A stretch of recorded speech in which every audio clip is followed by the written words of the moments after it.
waiting on a few. We're going to get started in about a minute. Well, I'm going to run next door real quick. Good morning. Good morning. We'll get started in about 1 minute. Anybody that needs to use the restroom, please do so.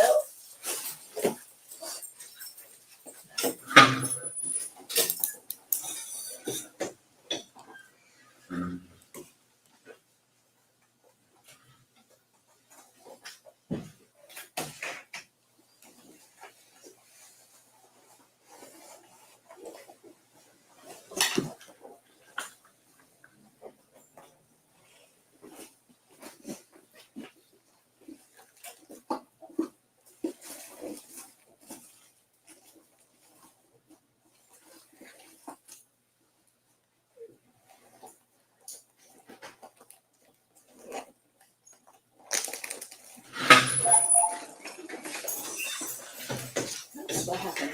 It should not be. Let's try that again.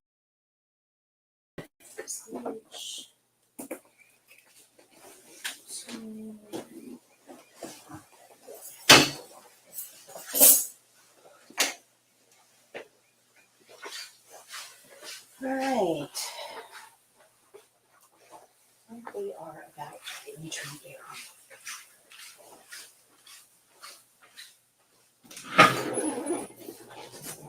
Good morning. Good morning.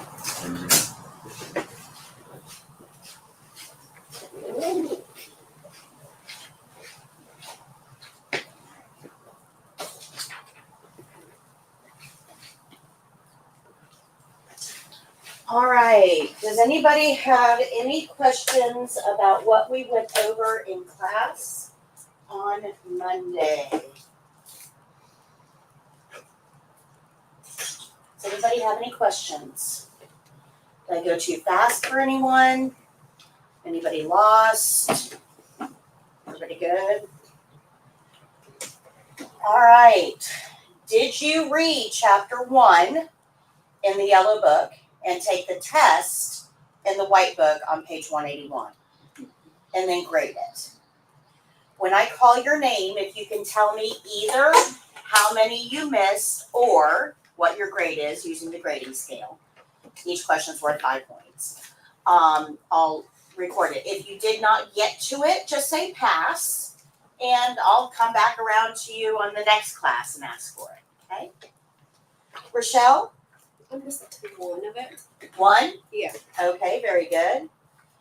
Nevaeh? It's Neve, and I got Neve? 90. You got 90? Yes. Let's see here. Nevaeh, right? Okay.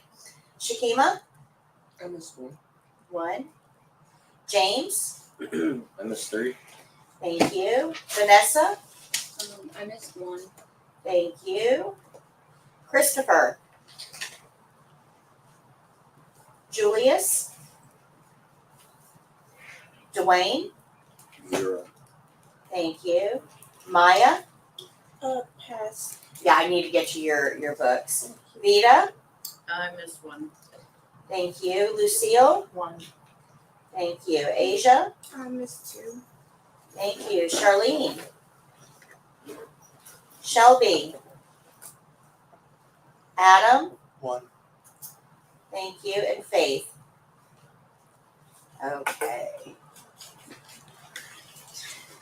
Let me find Maya's. There it is. There you go.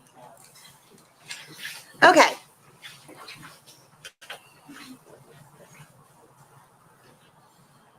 So let's do a quick review of the information we went over on Monday. How do we know what to do with each patient? What do we follow? The care plan. We don't just follow the care plan, we follow the care plan, the whole care plan, and nothing but the care plan. That means we can't change it at all. Not at all. But while we're following that care plan, what should we also be doing with the patient? Okay, asking questions, making observations. Okay, so we're going to observe for any changes or abnormalities. And remember, that's half of your job. Half of your job.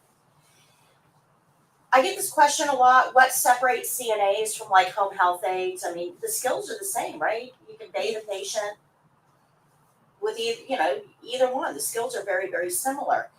The difference between home health aide and CNA largely boils down to this.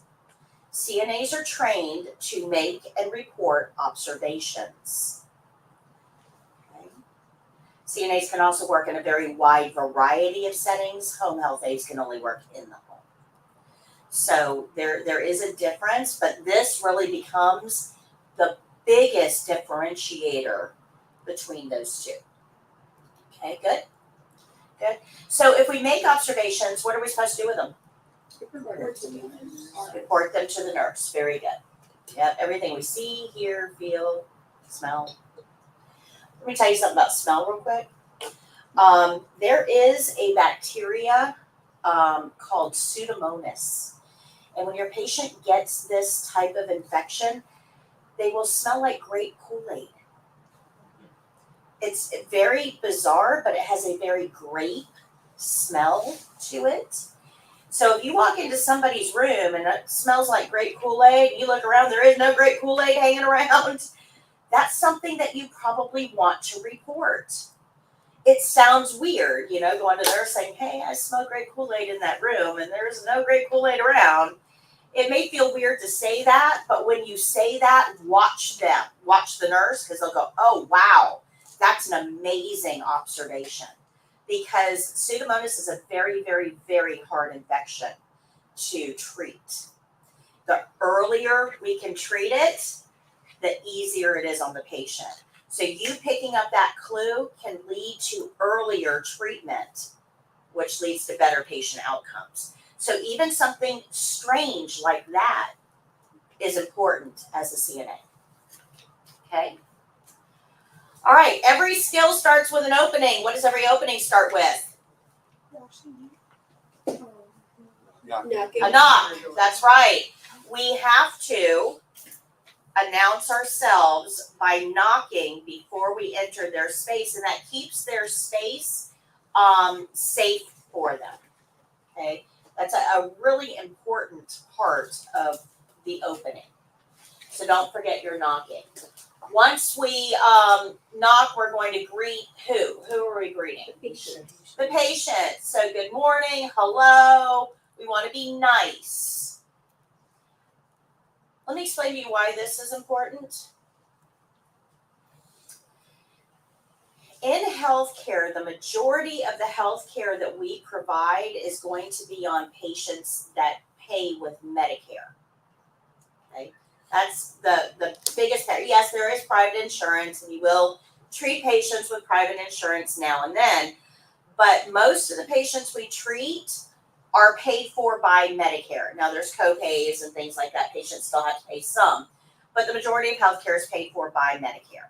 Good? Makes sense? Everybody with me? Medicare covers those that are 65 and older. This was in chapter 1 of your book. And those with disabilities. So long-term, lots of medical care. Okay, so Medicare covers both of those. So why is this important? Why do we have to greet the patient? Well, that Medicare reimbursement is tied to patient satisfaction. So I'll give you a scenario. A patient goes to the hospital with a broken hip. They're covered by Medicare. The hospital treats them, sends the bill to Medicare. Medicare is going to send that patient a survey. And they're going to ask the patient, hey, how was the care? Do you think that patient is going to be writing about, well, the sutures, lines were intact, I have, minimal scarring, no infection? That's not what they're going to write about. What are they writing about? How they were taken care of, how they were treated by staff members. Were the call lights answered, on time? Were their needs being met? Was the staff friendly? That's what you're being graded on, and reimbursement is tied to that. So if you're the type of CNA that goes in there with an attitude, and what do you want? Why are you on the call light now? Here's your water. and you're just like nasty, they're going to indicate that on the survey that they get. And when they submit that survey, if there's a lot of this, that reimbursement gets cut by Medicare. So now your facility is not making as much money. What do you think that's going to happen to your pay if they're not bringing in as much money? Yeah, you're going to get cut. Absolutely. So greeting the resident has way more importance to it than you think it does. But let me explain to you another reason why this is important. This is all what I call the niceties, right? Greeting patients, asking how they're doing, showing interest in them, talking to them like they're humans. Those are all kind of the niceties of being a CNA. Let me explain to you why this might be important. Without saying any names, okay, how many of you guys have a healthcare institution you will not go to?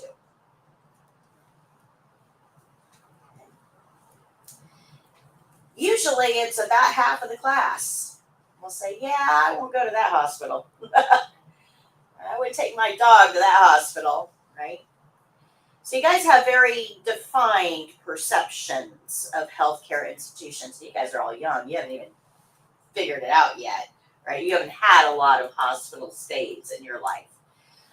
But let's look at that real quick, okay? So if we have a hospital, let's just call it Hospital X down the road, that we don't like, okay? Is it that we don't like the parking lot? Is it that we don't like the color of the building? Is it that we don't like the walk from the parking lot inside? Is it that we don't like the color of the floors or the color of the walls? What is it that we don't like when we make these determinations that we don't like this place? The experience. Now, we're usually not talking about the medications and the surgeries and the treatments. What are we actually talking about when we develop an idea of what we don't like? What is it that we usually don't like? Staff. The staff, the way we were treated. I wouldn't go to that place. You couldn't pay me $1 million to go to that place because they don't answer call lights. They're rude. They're disrespectful. They didn't listen to me. They left me in the bed for 3 days without bathing me. These are the things that we judge healthcare by. Not, hey, they saved my life. That doesn't enter into it. It's, they left me in that bed for 3 days without bathing me. That's what they're going to focus on, right? Now, chances are it's not the entire staff. They did not have encounters with every single person that works at Hospital X. They didn't. They had encounters with maybe 15 people that worked at that facility. But yet we judge the entire facility based on those 15 people. Now, chances are not all 15 people were rude to them. It probably was just 1 or 2. So we now judge an entire facility, and we have decided we're not going to go to that facility ever again based on the actions of 1 or 2 individuals that probably don't even work there anymore. But that's not how we see it, is it? We see it as, I won't go back to that place. Now, that's important for you to understand if you're going to be one of the caregivers. Because if you have a bad day and you take it out on that patient, you will cause that patient to decide never to go back to that facility ever again, just by your actions. And we do that enough in a community, and admissions start to go down. What does that do to your paycheck? Yeah, because if I have a bad experience in a hospital, I'm likely to tell about 10 other people, don't go there. Do you know what they did to me there? Every one of you could probably come up with a horror story if I asked you to. Don't go there. You are much more likely to tell people a negative experience. If you've got a positive experience, you're not going to pick up your best friend and go, oh my gosh, do you know I just had the best hospital experience of my life? You're not going to. So what spreads faster? Good reviews or bad reviews? Bad. You are going to be responsible as an employee for determining whether that patient has a good experience or a bad one. Bad ones are going to spread. Do you guys see why it's so important that we greet our patients, that we treat them like we want them there, that we're happy to serve? Because if you don't, it's going to have a ripple effect. It's going to have a ripple effect. Good? Makes sense? All right, so every opening starts with a knock, and then we're going to greet our patient. We're also going to identify our patient. How do we do that? By name. You have to say their name. Now, what do they need to know about us after we've identified them? Who you are. Not just name, though. We need to give them our name and title. Correct. Correct. Once we got all that out of the way, I sure like to throw in a how are you, because it's all that nice stuff, right? But once I've got that out of the way, what do they need to know about why I'm there? Your skill. Yeah, what are we there to do? What is our task? And the reason we have to tell them our task is because we need to get something from them. What do we need? Consent, permission, absolutely. Their body, 100% their body. I don't have the right to touch anybody's body until they tell me I can. I don't care what setting you're in. You don't have that right. This gets a little confusing for CNAs, well, for all healthcare workers, because for some reason we think that if a patient is in a hospital, they're kind of our property. We can do anything we want to them. We can tie them down. We can restrain them. We can do anything we want to them because they're in our facility, and that is absolutely untrue. It couldn't be further from the truth. Your patient still has all of those rights when they walk in that door. Every right that you have now, your patient has. So how would you feel if somebody just came along and tied you to a bed? Especially when you're not dressed for company and you're laying down. Talk about the potential for abuse. That is vulnerable. So we have to be careful to realize that our patients have rights and we can't trample over those rights. We need permission. So is that okay? If they say no, who do you think we should tell? The nurse, absolutely. Tell the nurse. I like to find out why, though, because when you go to that nurse and you say, hey, Mr. McGillicuddy won't let me do foot care, you know what she's going to ask you? Why? And if you don't have that answer, if you say, don't know, hold on. That's just wasted time, right? So if we ask Mr. McGillicuddy, okay, no problem, but can I ask why? Now, we want to be nice about it. You don't want to go, why not? I've got a schedule to keep, and you're really screwing me up here. It's not what we want to do. We want to ask, can I ask why? Is this a bad time? Something going on? The more information you get, the better off your nurse is. So you can go to the nurse and say, Mr. McGillicuddy doesn't want foot care because he's got a horrible headache. Well, that's something that she needs to know, isn't it? Okay. Because if Mr. McGillicuddy just had a spinal tap or lumbar puncture in the last 6 hours and he's got a horrible headache now, that is actually an emergency. But if you didn't ask why, if you just left it, now we've got a clue that went undiscovered.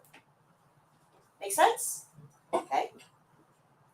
So once we get consent, then we're going to start working into the skill. And the first thing that we want to do is provide some privacy by pulling that curtain shut. Is that curtain clean? So what do we want to do after we touch that curtain? Wash your hands. And you can't get your supplies until you have clean hands. So we're going to wash our hands, and then we're able to go gather our supplies. Now, the big flashing lights, neon, important part of this particular principle is that we do not touch patients until we've washed our hands. Ever. Ever. Don't touch that patient. All right, and then every skill is going to end with the closing. There's lots and lots and lots of steps to the closing. It's going to take you about 20-25 seconds to do. And there's 8 C's. There's lots to remember here.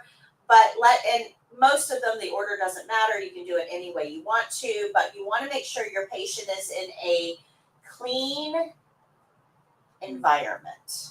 Okay? Clean environment. Remember, patients rest better when everything is orderly. And my cardinal rule is always leave your patient looking better than you found them. If you do that, you will actually be seen as a great CNA. It doesn't matter how good you do bed baths. If you do this, the staff will think you're a good CNA, even if you aren't. So if you want to look like a good CNA, you do this. I would prefer that you are a good CNA, but if you want to look like one, you do this. Okay. All right, what position does the bed need to be in when you leave the room? The lowest position. Doesn't matter about the head of the bed. Head of the bed is patient preference. I'm talking about the entire bed needs to be in that low position. Low position. What goes up must come down. We're going to talk about that in a minute.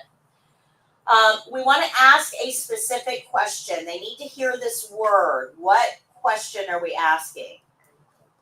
Are you comfortable? That's right. They need to hear that word. Now remember, comfort's not just physical. It's also emotional. So we're going to address preferences. So do you want the head of the bed up? Do you want your crossword puzzle book? Would you like a magazine?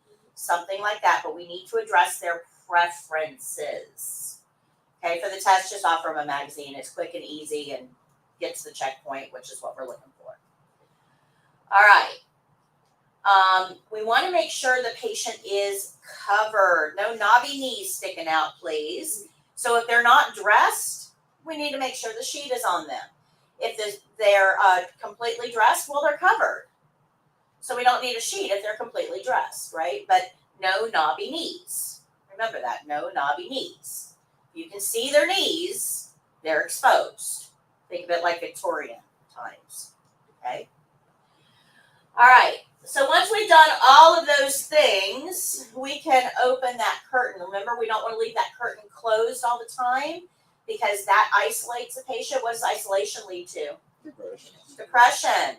So we want to open that curtain. If the patient insists that it stays closed, that's fine, but who do we tell? The nurse. All right, and we want to give them their call light. I like to give them instructions too, because remember, they're probably medicated. They may not remember how to use that thing. They don't have one of these at home. Okay, so I give them the call light and instructions on how to use it. After we've done all of those things, we've got patient cooties all over us. What do we want to do with those cooties? Wash them off, so we'll wash our hands. Now, if documentation is required, it's going to happen after you wash your hands because of the pit. But once you've documented, you must wash your hands again because our cardinal checkpoint, our neon sign, the thing that we absolutely have to make sure we get is end skill with clean hands. Okay, so in the opening, cardinal rule is don't touch patient until you wash your hands. At the end of the skill, cardinal rule is end skill with clean hands. So if that's our cardinal rule, and we do our closing, and we go wash our hands, and we document, and we go wash our hands, and we look at our patient before we end the skill, and we realize they don't have their call light. Can we ignore that? No, they need that call light, don't they? So if you go back over to the bed and you give the patient the call light, well, you got that checkpoint. Good job. That's good. But what did you just do? You touched the call light. What's on the call light? Cooties. So now you've got cooties on your hands. Can you end your skill? What do you need to do? Wash your hands again. So the very last thing you do at the end of every skill is wash your hands. Got it? Got it? If in doubt, before you say my skill is done, go wash your hands. If you can't remember, oh my gosh, did I wash my hands enough? I don't know. Go wash your hands, because end skill with clean hands is the biggest checkpoint for the closing. It's the one that counts the most. Okay? Good job. We also want to make sure our patient feels cared about as well as cared for. So be nice. My closing, I throw a few extra things in there because I want them to feel cared about. Thank you very much, Mr. Jones. My name. Thank you very much, Mr. Jones. Is there anything else I can get for you while I'm here? Are you comfortable? Your environment's clean. I'm going to go ahead and open your curtain. Here's your call light. Make sure everything looks good. I'm going to go wash my hands, document if necessary, and wash again. Read that care plan one more time, and then tell the evaluator my skill is done. Okay, good. Any questions on that? Okay. So reviewing hand washing, and we did go over this really briefly at the end of class. I went over really briefly. Hands must remain wet for at least 20 seconds, right? When you're washing with soap, we have to rub for at least 20 seconds, right? Well, if you're going to use hand sanitizer, which is used in a lot of settings, this is Jeremy, here's my hand sanitizer. Hand sanitizer is used in a lot of settings, and hand sanitizer is actually good because it breaks down the membranes of the pathogens. Okay, so it kind of like totally destroys them. When you go to the sink and you use soap and water, we're totally destroying those pathogens too, but where are they going? Down the drain. So they're not on your hands anymore. Your hands are clean. They're, don't have those pathogens on them. When we use hand sanitizer, we're not going to get quite the same effect though. Okay? And the real problem with hand sanitizer is most people don't use it right. When we use hand sanitizer, we usually just get a little bit. There you go. That's how most of us use hand sanitizer. Well, hand sanitizer is like hand washing in that your hands have to remain wet for how long? 20 seconds. So if you're at the sink with soap, you're rubbing for 20 seconds. When you're using hand sanitizer, you got to get enough that your hands stay wet for at least 20 seconds. You got to wash all those same areas. The tops of the wrists, the backs of the hands. We don't do that with hand sanitizer, do we? We just do a quick like this and we're done. Okay, we got to get all of those same areas. So if you're going to use hand sanitizer, you got to make sure you're using it right. Make sense? Okay. So make sure you use enough and you get all of those same areas. Now, if your hands are visibly soiled, go to the sink, wash it off. So if you've got body fluids or anything like that on, you have to wash them off. But hand sanitizer is okay if your hands aren't visibly soiled. But here's the problem with hand sanitizer. There's two problems, actually. The first problem with hand sanitizer is that, that's right. The first problem with hand sanitizer is that those bacteria don't just pop into the atmosphere. They actually stay on your hands. Now, you've destroyed them. That's good. It's dead E. coli, but it's still E. coli on your hands. So if you pick up a large fry from the restaurant down the road and you start eating those fries after using hand sanitizer, you are eating those fries with a side of dead E. coli. Yeah, no dipping sauce required. I don't know about you, but that's not really appetizing to me. So if you're going to eat or drink or smoke or have your hands up near your face, what do you think you should do? Wash your hands. Get those germs down the drain. Don't just leave them on your hands. Does that make sense? Now, the other problem with hand sanitizer is way, way, way more important. And that's hand sanitizer does not work on two specific conditions: norovirus and C. diff. Norovirus is called the daycare disease or the cruise ship disease. Most of you guys have had it in your lifetime. It gave you 3 days of throwing up and diarrhea and you felt like crap, laid on the couch, thought you were dying. Usually happens to little kids. It also happens on cruise ships because it spreads like wildfire, and that's because hand sanitizer does not kill it. Anybody ever go on a cruise? Yeah, usually on the cruise, you get all those hand sanitizer stations around the buffet. People go over, sometimes, use hand sanitizer. Most of the time, they don't. They walk right by it.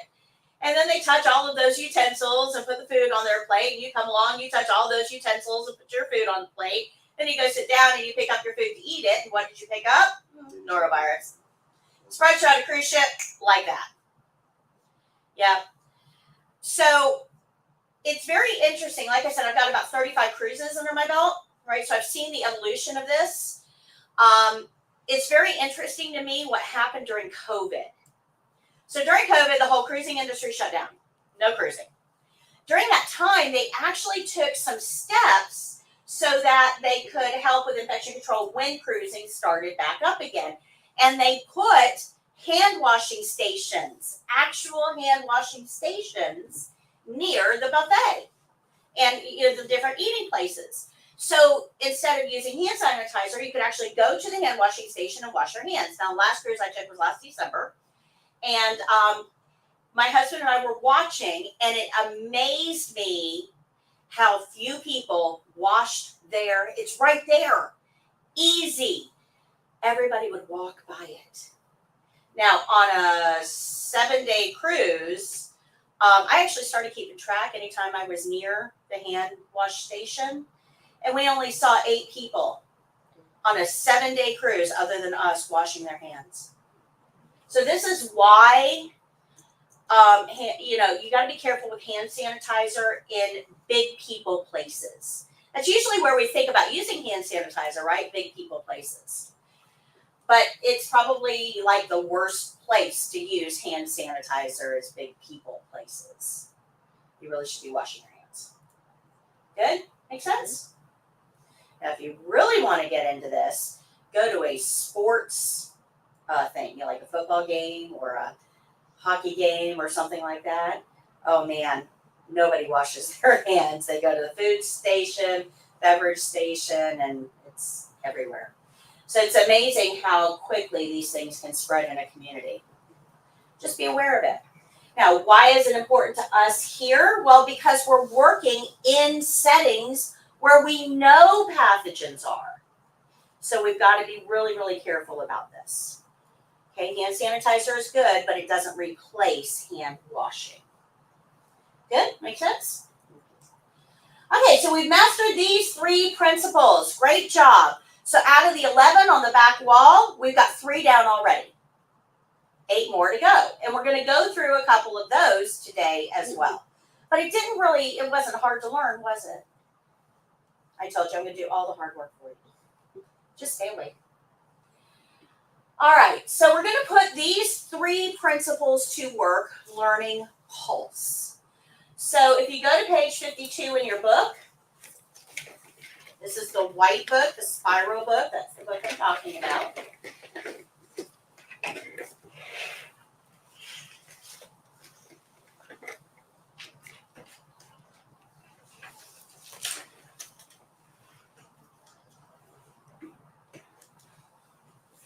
So if you look at this page in the book, you'll see the principles. These are all 11 principles we're going to learn. Okay, all 11 principles that we're going to learn. But you can see that the only ones that are colored in apply to this particular skill. So skill rules. Well, that applies to everything because we always follow the care plan. The opening, that applies to everything because we always start with the opening. The closing applies to every single skill we do. Glove rules we're going to get to very shortly. That's coming up. But that's going to apply as well.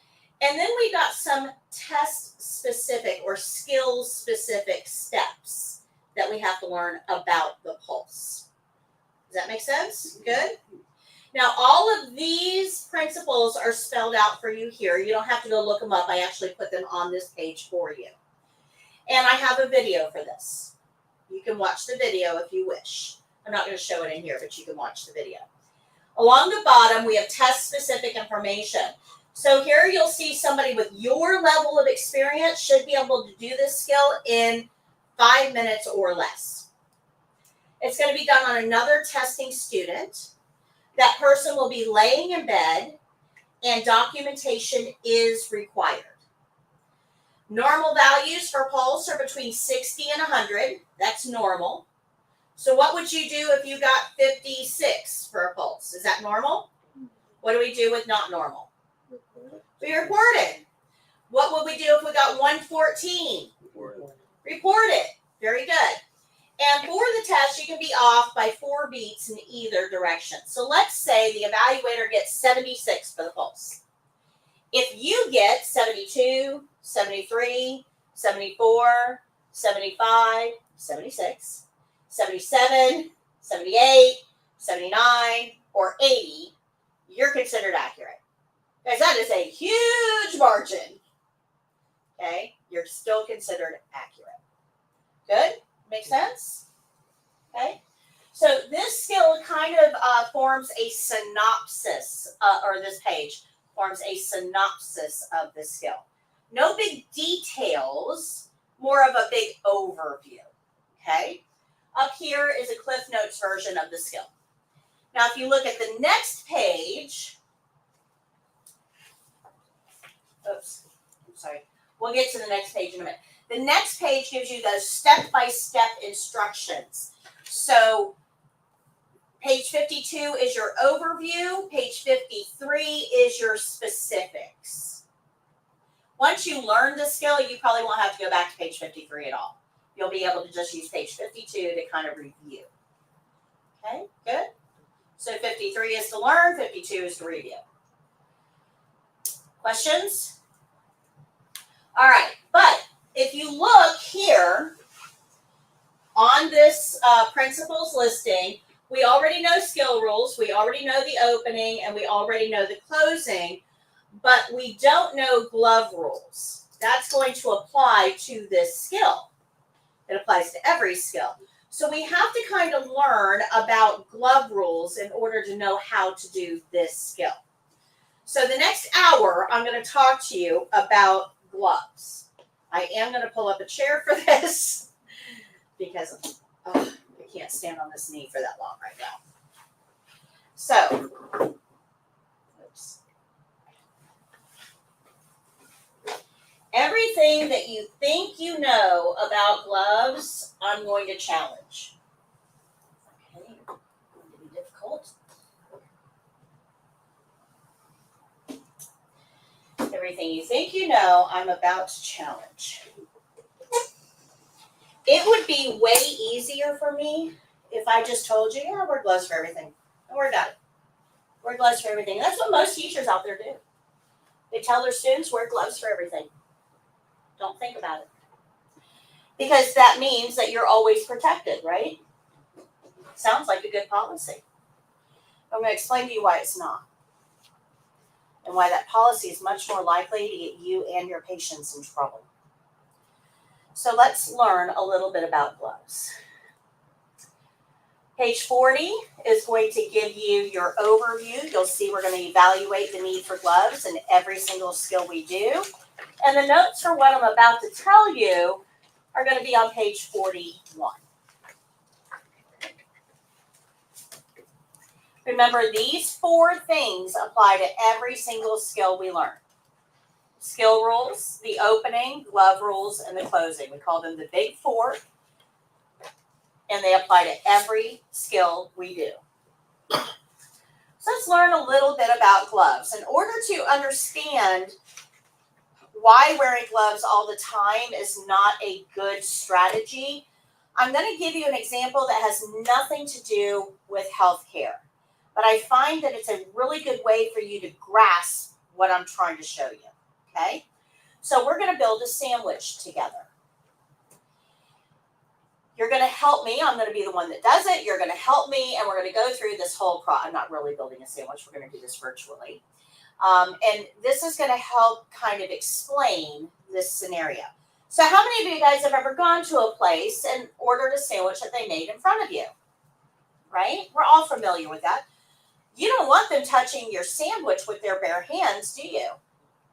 So what do they put on? And you feel good about that, don't you? Okay.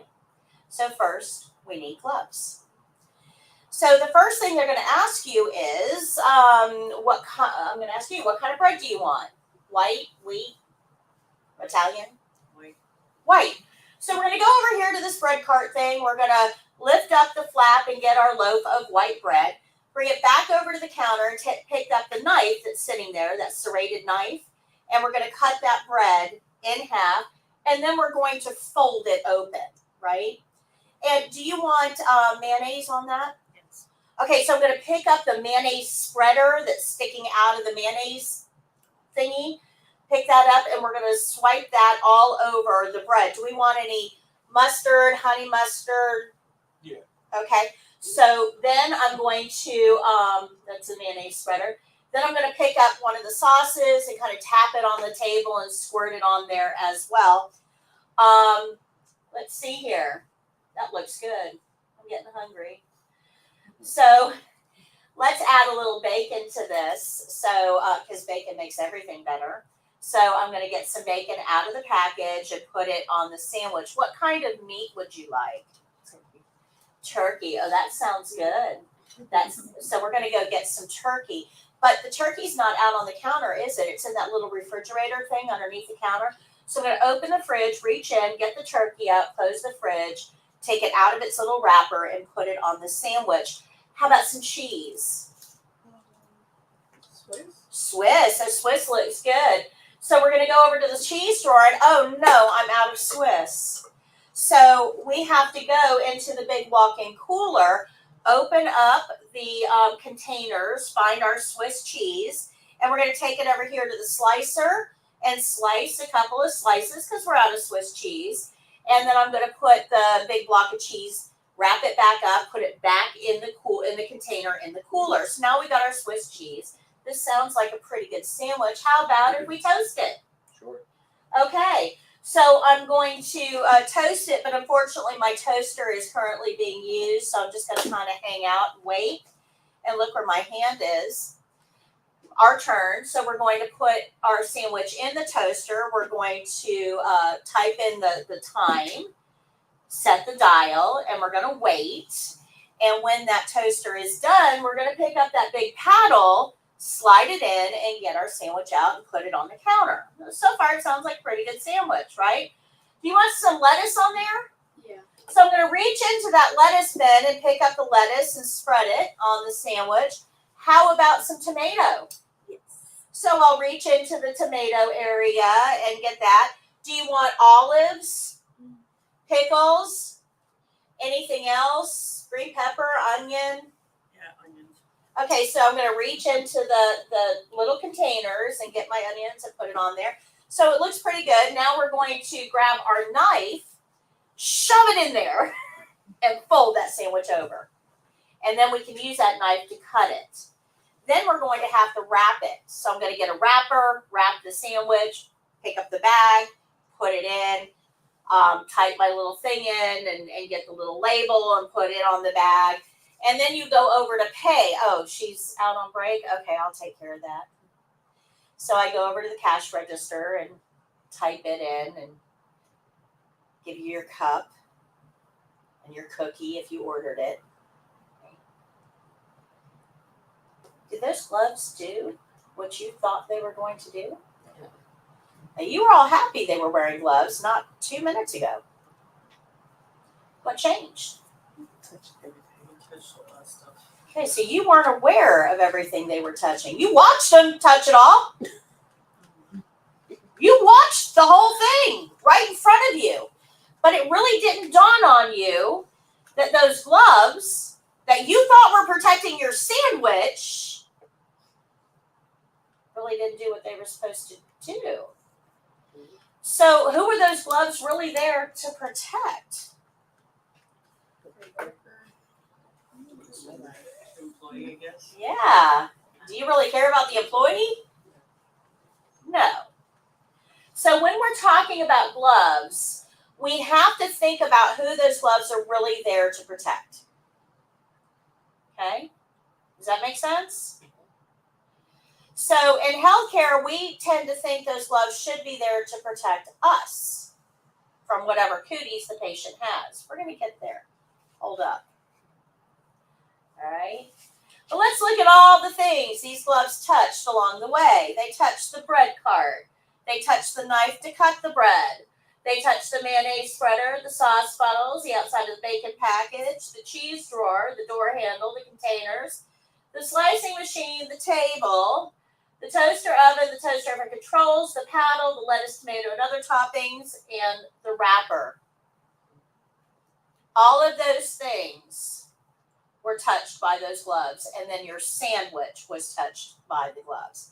Now, it's even more complicated when you think about reaching into all of those bins that all of those toppings are in, because that's cross-contamination on a massive scale. Okay, does that make sense? Okay, so we're thinking about gloves a little differently, aren't we? They're not the magic suit of armor you think they are. So why do we care?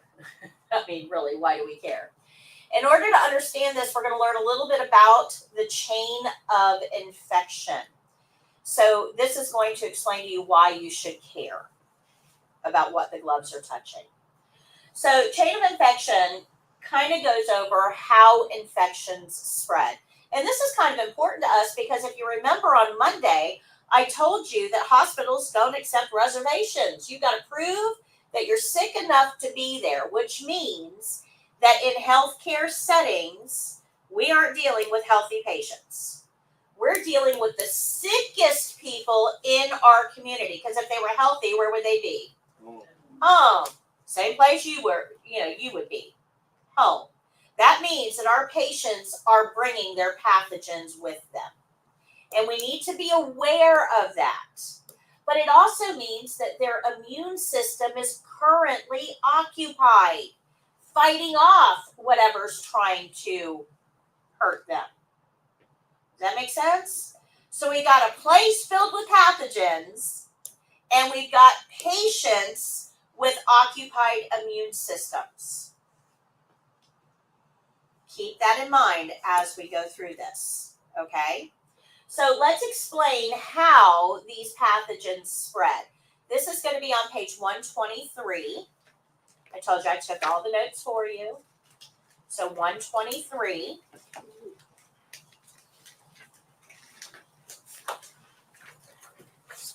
I know there's a lot of slides, guys. We go through about 1,300 slides in this course. Yeah, about 1,300 slides, and I made every one of them. But it's going to be helpful for you. And this is why I want you guys to have links to the live stream. Did everybody get my wrap-up email on Monday?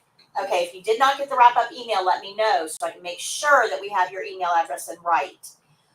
But this is why those links to the replays are so important. Because I've given you the notes, but hearing me say it again can help you retain the information. Put me on double speed, that's fine. But reviewing these lessons is going to be helpful to you. We go through a lot of information, okay? So page 123 talks to you about the chain of infection, and this is the graphic here on the screen. So there's 6 steps here to how infections spread. Now, I think everybody should know this, especially after COVID. I think they should be teaching this to 5th graders. It's that easy of a concept, right? But everybody should understand this.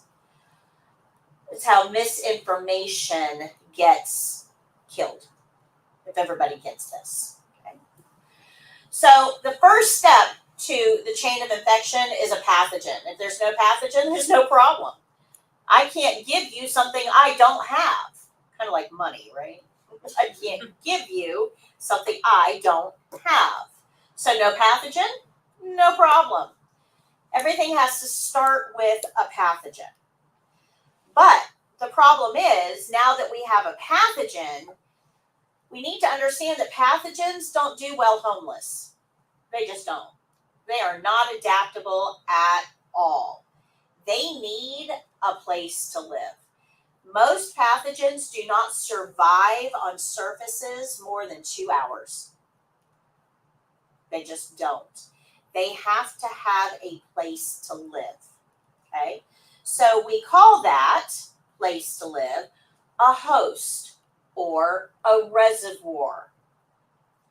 So host if it's living, reservoir if it's not, but the terms are interchangeable, host or reservoir.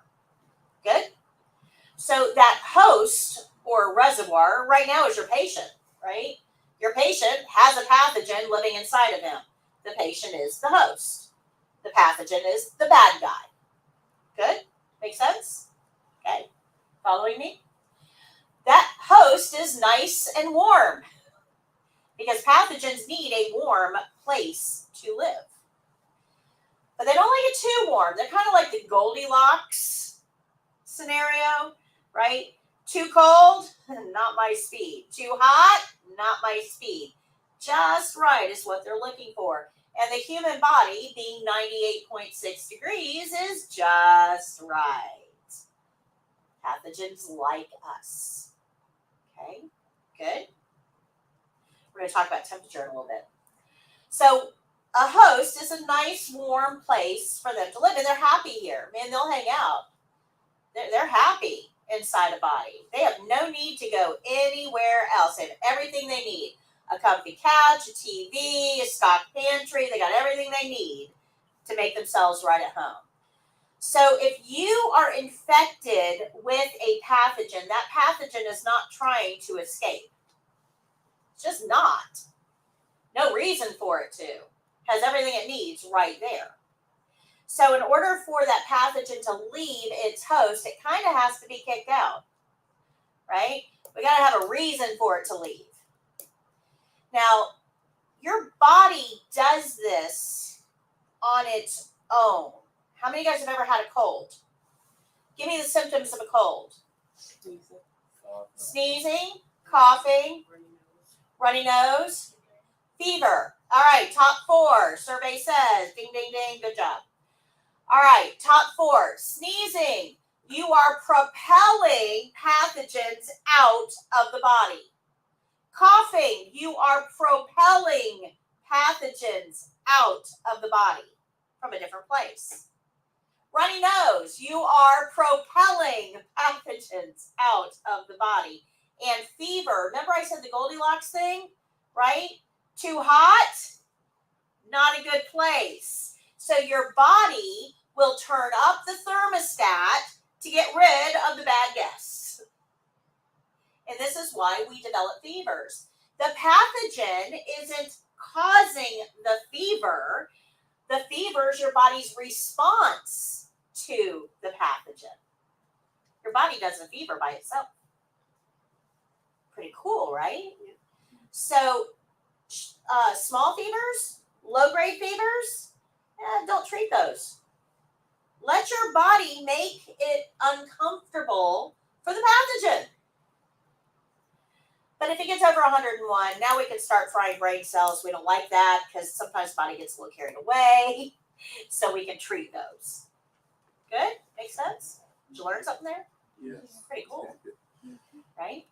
So, the other problem with pathogens, so they have to be forced out, right? You got a pathogen, it's living in a host, it's nice and comfy. It's got to be forced out, so your body does things to force it out.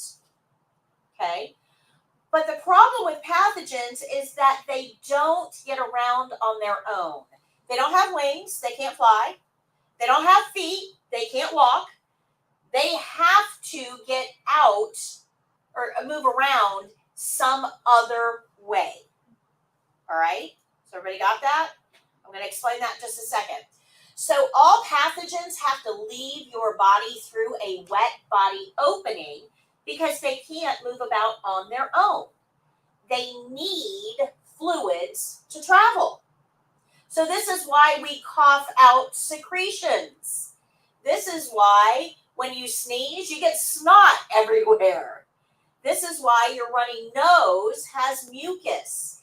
This is why cuts bleed, and that can produce pathogens. That's how things can move along. This is why sexually transmitted diseases are transmitted during sexual activity. It's all based on fluids or wet body openings. So we have to think about all the wet body openings in our body. We have our eyes, right? We have our nose, we have our mouth, we have our genitals, rectal area, and any wounds, rashes, sores, or incisions. All of those things are areas that pathogens can get out. Good? Make sense? All right. So these are all of our wet body openings: eyes, nose, mouth, genitals, rectal area, wounds, rashes, sores, and incisions. So if we know that pathogens could get out of those areas, now we want to take a few extra precautions if we're going to be working around those areas. Now this is kind of important because we need to understand that pathogens don't drill into or out of the skin. They just don't. They don't. So when you guys all entered this room, how did you get in this room? Through the doorway, right? Anybody break down the wall to get in? Didn't work. Yeah, that would be a whole lot of effort, probably not all that, effective, right? You're going to use the easy doorway. Make sense? Okay? Your pathogens do not try to break down the walls, your skin, to get in or out. They have to get in or out through a doorway. Good? Okay. But in order to travel, they have to travel in fluid or on air currents. They can't just travel by themselves. They don't have feet. They don't have wings. So if I have a pathogen inside of me and I cut myself, I got a little wound here. You can barely see it. It's all closed up now. But it was bleeding the other day. So if I come over here to this table and I lean on the table and now I've got blood on this table, it's not going to go anywhere. That blood is not going to magically disperse itself. The pathogens in that blood aren't going to crawl away. They have no legs. They have no arms. So as long as that blood is wet, it'll probably stay, the pathogens will probably stay alive, but they'll stay there. When the blood is dry, pathogens are gone. They're dead. Most of the time. There are some exceptions to that, most of the time. Make sense? Good? Okay. It's important that you understand that. So pathogens don't have wings and they don't have feet. They have to travel in another medium. So usually blood or body fluids, and rarely on air currents. Rarely. In fact, there's only two that I can think of off the top of my head that travel in the air. Out of all the pathogens in the world, only two travel in the air. Now, some kind of cross. There are some that travel in droplets in the air. So when you talk, sneeze, laugh, cough, little droplets go out. Like right now, me talking this much, little tiny droplets are coming out. But droplets are kind of heavy, so they fall. So things that travel in droplets will only kind of infect about 6 feet around me. That's it. You over there, you're safe. Good? You guys make sense?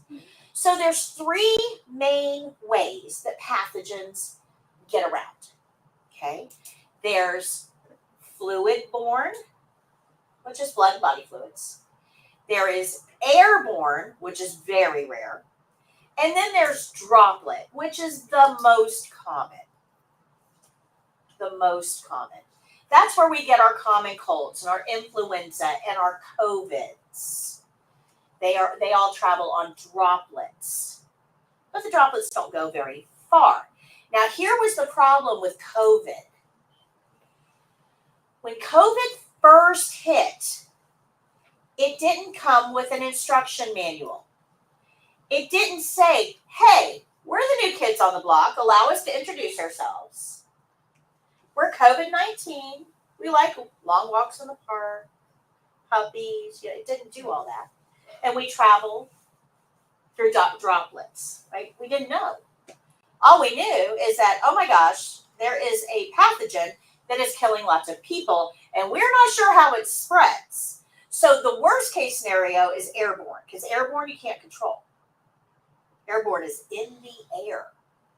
And that's the scariest one. Remember, right now, all I can think of is 2 off the top of my head. Very rare, but scary. Super scary. So we weren't sure if it was airborne or droplet. And if we're not sure, we're going to try to protect as many people as we can and tell everybody, wear a mask, just in case it's airborne, because we don't know yet. Okay. As we got to know COVID-19 a little bit more, and we were able to do some studies on it, we realized, okay, it's droplet. So now we just want everybody to stand at least 6 feet apart, right? Because remember, if I'm talking, how far out does the stuff go? 6 feet. So we get everybody to stand 6 feet apart, we should be pretty good, right? So you start to see why the things that they asked us to do became relevant, and in the order they became relevant, right? First, we said, don't go anywhere, because we don't know. Then, okay, if you have to go to the grocery store, wear a mask, because we don't know yet. And then, okay, now we know, stand 6 feet apart. Got it? See how this works? Any questions on that so far? So this is important for us to understand as CNAs, because we're going to be taking care of lots of patients with lots of different types of pathogens along the way. So some patients we're going to need to wear a mask with. Some patients we're only going to need to wear a mask if we're within 6 feet. And some patients we're going to need to gown up totally. Everything is going to be covered. So we are always going to follow the care plan, because the nurses that work in infection control are responsible for figuring all this out and then giving us instructions on what we're supposed to do.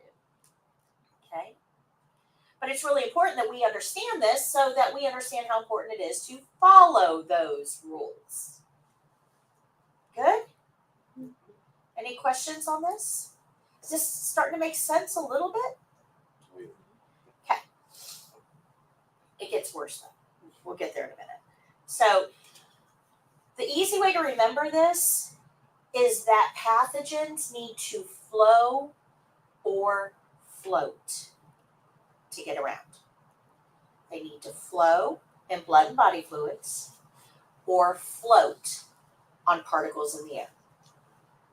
They flow or float. They don't walk and fly. They flow or float. It's passive. So that means that for pathogens to get from that patient to this patient, they have to be brought in.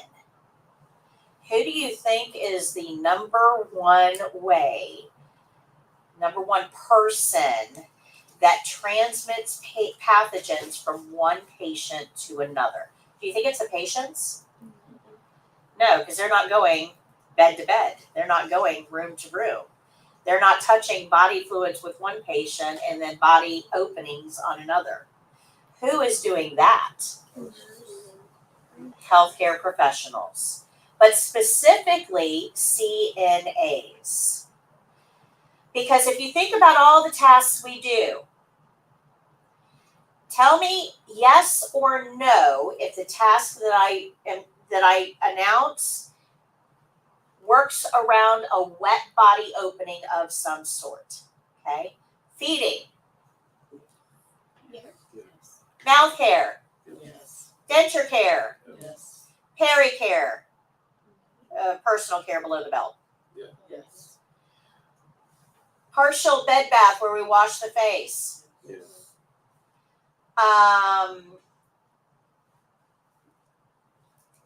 Toileting. Oh, yeah. Yes. Okay.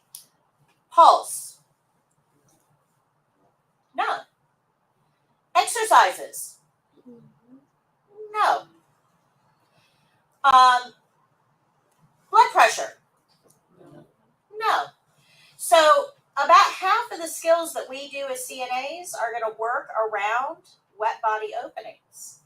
And if we go to those wet body openings with pathogens, we're going to infect the patient with something new that they may not be able to fight off. If we don't wash our hands at the end of the scale and get rid of all those cooties, we are going to transmit those cooties to the next patient we encounter. We are responsible, specifically CNAs are responsible for a lot of the healthcare acquired infections out there because we help our patients with things that revolve around their wet body openings all the time. So do you see why during the opening our cardinal rule is don't touch patient until hands are clean or washed? And the very last thing we do at the end of every skill is wash our hands. It's all because of this. Good? Make sense? All right. So how pathogens get around is called the mode of transmission. Right? It's how they get around, the mode of transmission. Getting out of one home doesn't help them much, though. They have to be able to get into another. So if I get, sorry, give me 1 second here. My phone is blowing up. If I get blood on that table over there, it's not really a danger to any of you because you're not anywhere near that blood. That blood has to be able to get to someone. Usually that's through touch, generally speaking. But even if I put blood on that table and you come along and touch it, remember the pathogens don't drill through the skin. So if you touch that blood, it's not a big deal. Go wash it off, but not a big deal. It's not, those pathogens aren't going to drill in and infect you. What happens though is that we tend to put our hands up near our faces all the time without even being aware of it. So that's how pathogens tend to get in, right? We do this, or this, or we put our hands up near our faces all the time. And that is how pathogens are generally spread. So we want to be careful about what we're touching once we have cooties on us. So once you've touched the patient and you know you have pathogens, you have to be careful about where you touch after that. Okay? So I want you to kind of think about life being clean and not clean. I'm not talking about sterile. I'm just talking about clean. I just washed my hands. Not clean. I've touched something the patient touched. Okay? Starting to put that together. Clean and not clean. Okay. So pathogens can only enter a new home or host through an open door. Now, most of the time that's up here. Most of the time it's up here. But it could be other places, right? Any wet body opening. Remember, our wet body openings are eyes, nose, mouth, genitals, rectal area, wounds, rashes, sores, and incisions.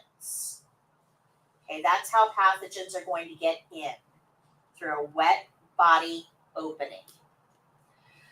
If they can't find an open door to enter, they die. Good job. You killed them. But if they can find an open door to get in, oh, now they're invading. Now they're invading.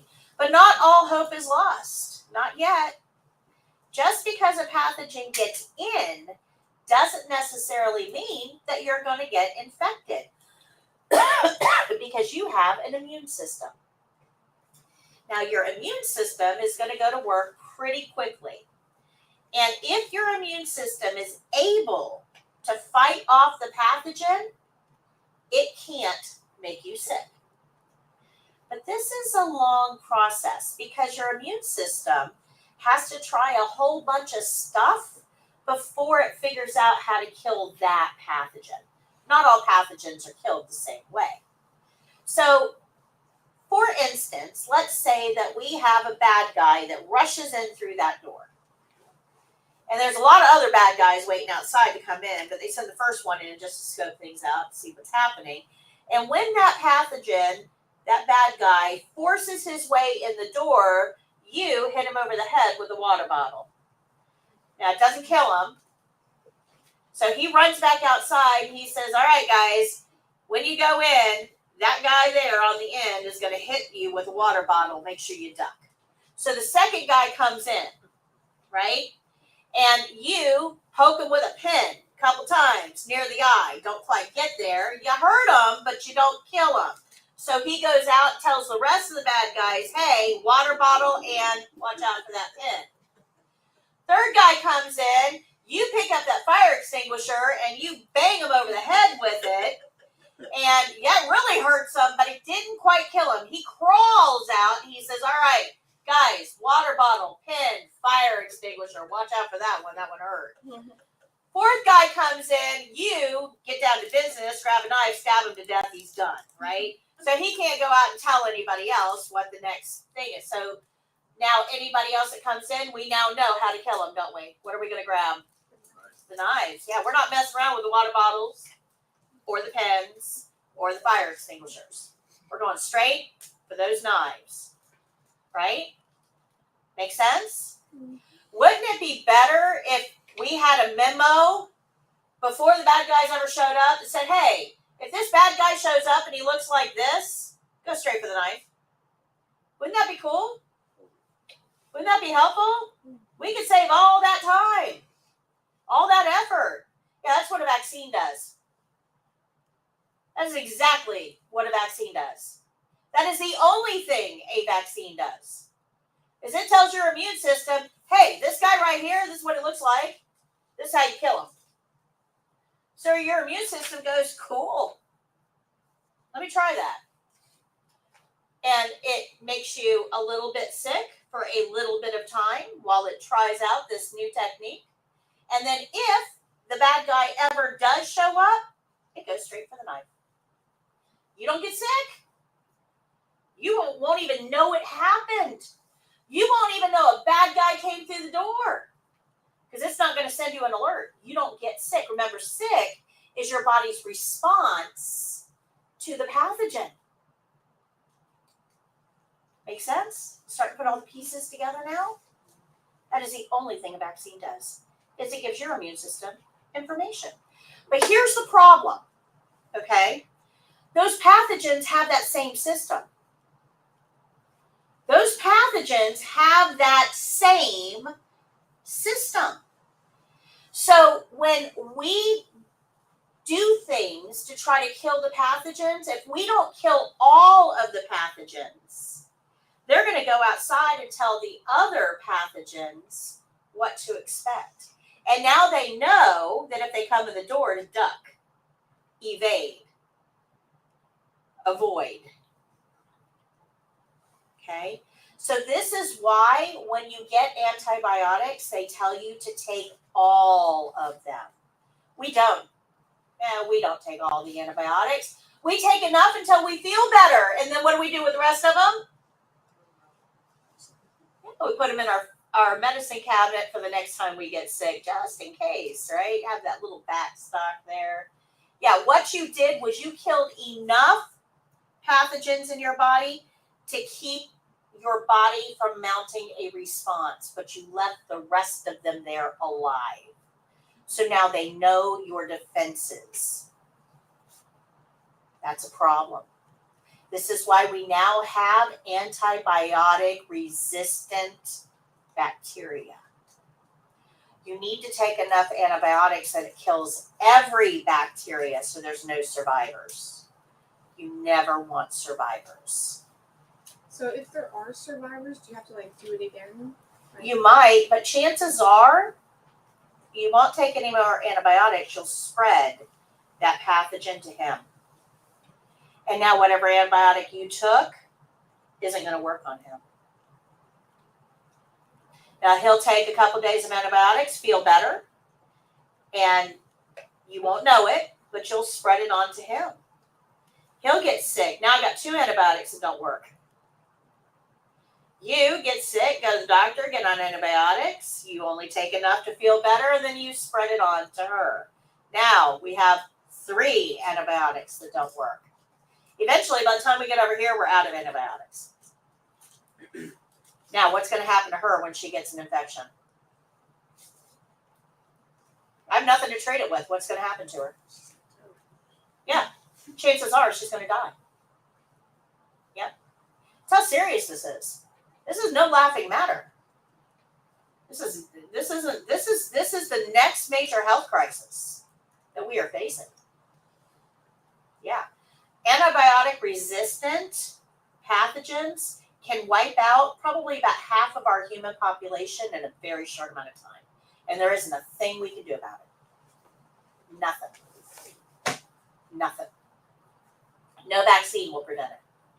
We have no missiles in our silos when that happens. It's scary. So we need to understand how this all works so that we're not doing things to make it worse. Okay? Does that make sense? Okay. We probably have another 50, 75 years before that happens, but I'm only here for another 30, so it won't bother me. All right. So if your pathogens do find an open doorway, they can invade. Now, if that pathogen finds a new host and that host is susceptible, meaning that your immune system doesn't know how to fight it, and your immune system can't really figure it out quickly, then you will get sick. You will become infected. If your immune system does know how to fight it, either because you've had that pathogen before and your immune system killed it and kept notes, or because you had a vaccine, either way, then your body will be able to fight it off and get rid of it before it ever makes you sick. That's what we're hoping for, right? That's why kids are always sick. You know, little kids, they're always sick. Always. That's because we're training their immune system. They're in immune system boot camp. For about the first 7 years of their life, they're in immune system boot camp. We are throwing every pathogen in the world at them, and their body is learning how to overcome. This is why they're always sick. Always. So, the way our immune system works is that if it encountered the pathogen before, either in person or by memo, doesn't matter. Now it has instructions in a filing cabinet that it can go to say, oh, wait, I've seen you before. You're a bad guy. I've seen you before. Hold up. I think I have a recipe to kill you. Let me look. Goes into a filing cabinet, takes a look, finds the file, and says, I got it. Now I know how to kill you. Now, in the meantime, his job, kind of like cops and robbers, his job is to make as many copies of himself as he can. So we're in a race. I got to find the recipe. He has got to multiply. If he can multiply faster than I can find the recipe, he wins. I get sick. If I can find the recipe faster than he can multiply, I win. I stay well. Good? Make sense?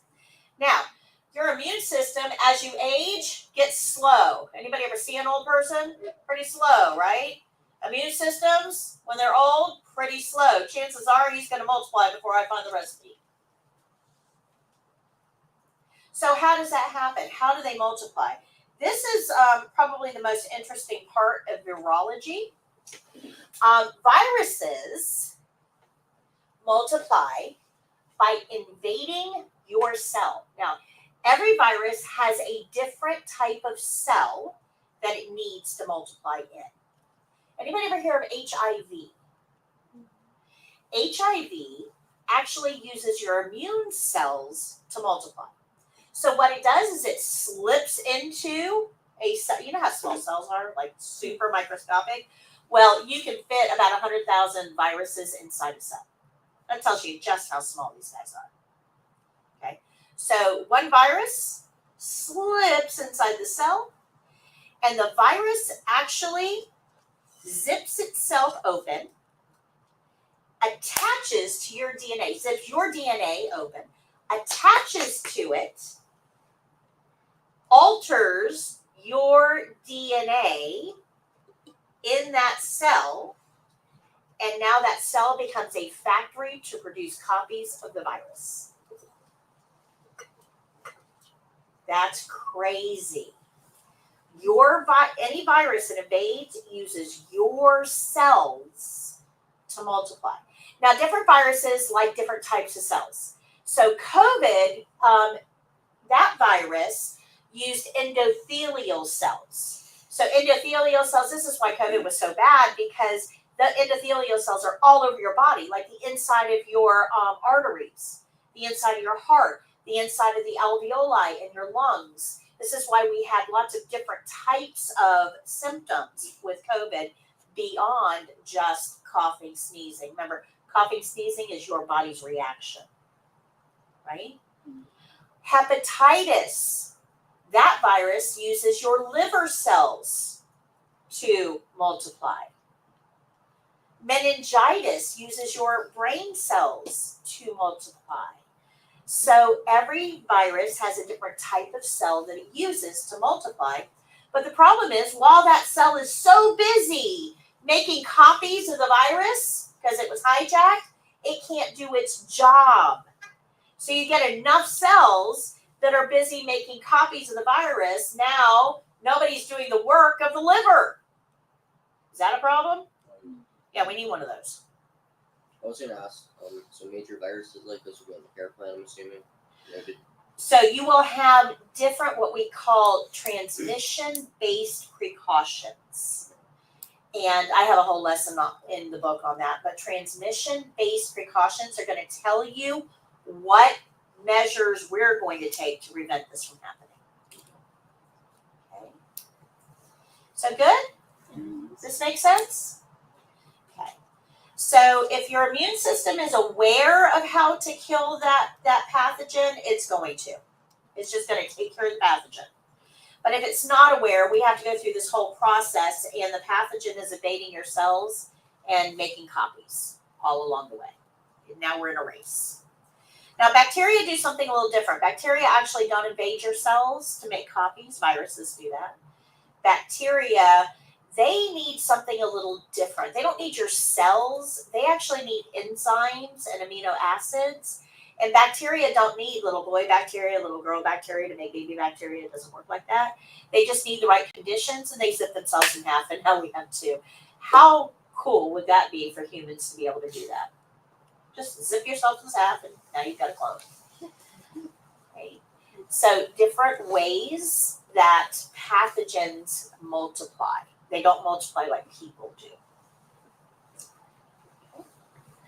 So since most pathogens need a home, they don't survive very long outside of the body. Now, like everything else, there are exceptions to these rules.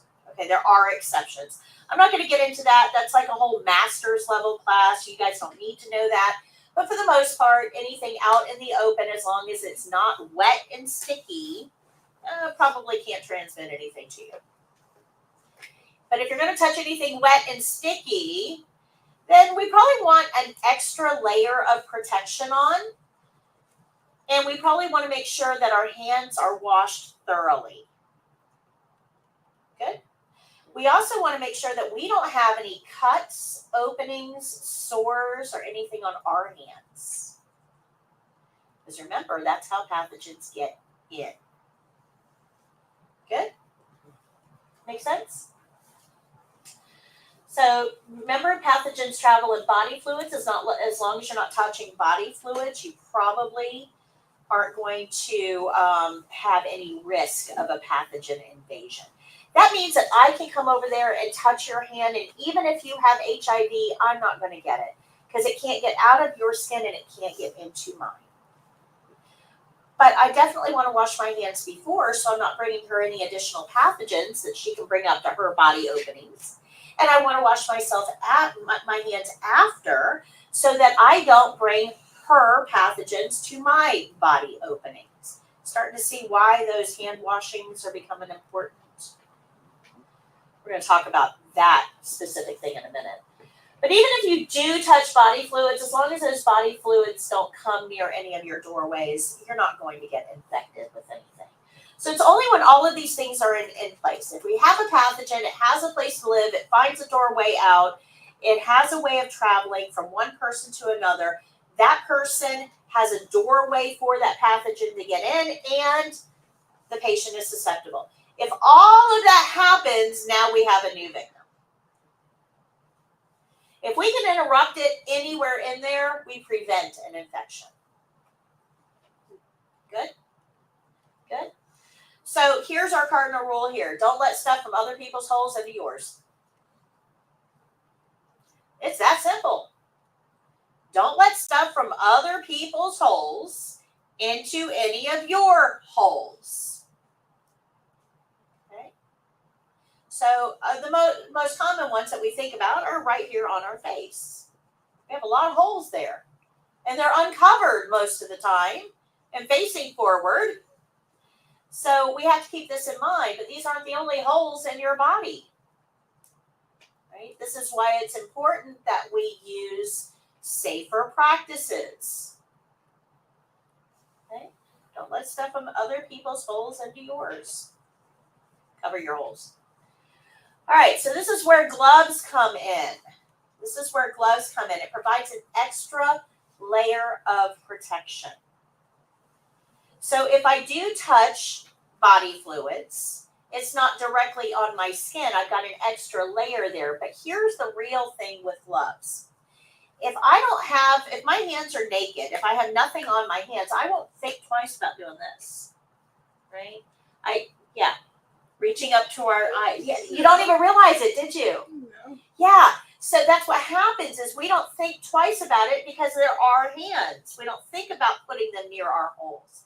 But when you put gloves on, it's a visual reminder that, hey, keep these things off of your holes. So that's really what gloves are supposed to be, is a visual reminder. Okay? They actually don't do the job you think they're going to do, and I'm going to show you that in a minute. But remember, gloves are more a visual reminder not to bring yourself near any of your holes. Be careful what you touch in the environment. Good? Questions? Well, let's see who actually needs this protection. So just like making the sandwich, we thought she was wearing the gloves to protect our sandwich. Who do those gloves really protect? Her. Was she in danger? I mean, was this like road turkey that was going to infect her or something? No. She didn't need gloves. And she didn't really help us with those gloves she wore. This is exactly what happens in healthcare. We wear them at the wrong times for the wrong reasons and use them the wrong way and think we're doing a good job. So in healthcare, most people will just go into a room, put on a pair of gloves for every single thing that they do. They walk in a room, first thing they do is grab gloves, put them on, and move along, right? Well, the problem with that is we stop thinking about what we're touching with those gloves. And that puts us and the patient at risk. So we've got to be a little bit smarter about how we approach gloves. We can't just wear them all the time. So I see this a lot. Nurses will come in, they'll empty the urinary drainage bag, they'll pick up the patient's cup, pour water in it, and hand it to them. What did we just hand the patient?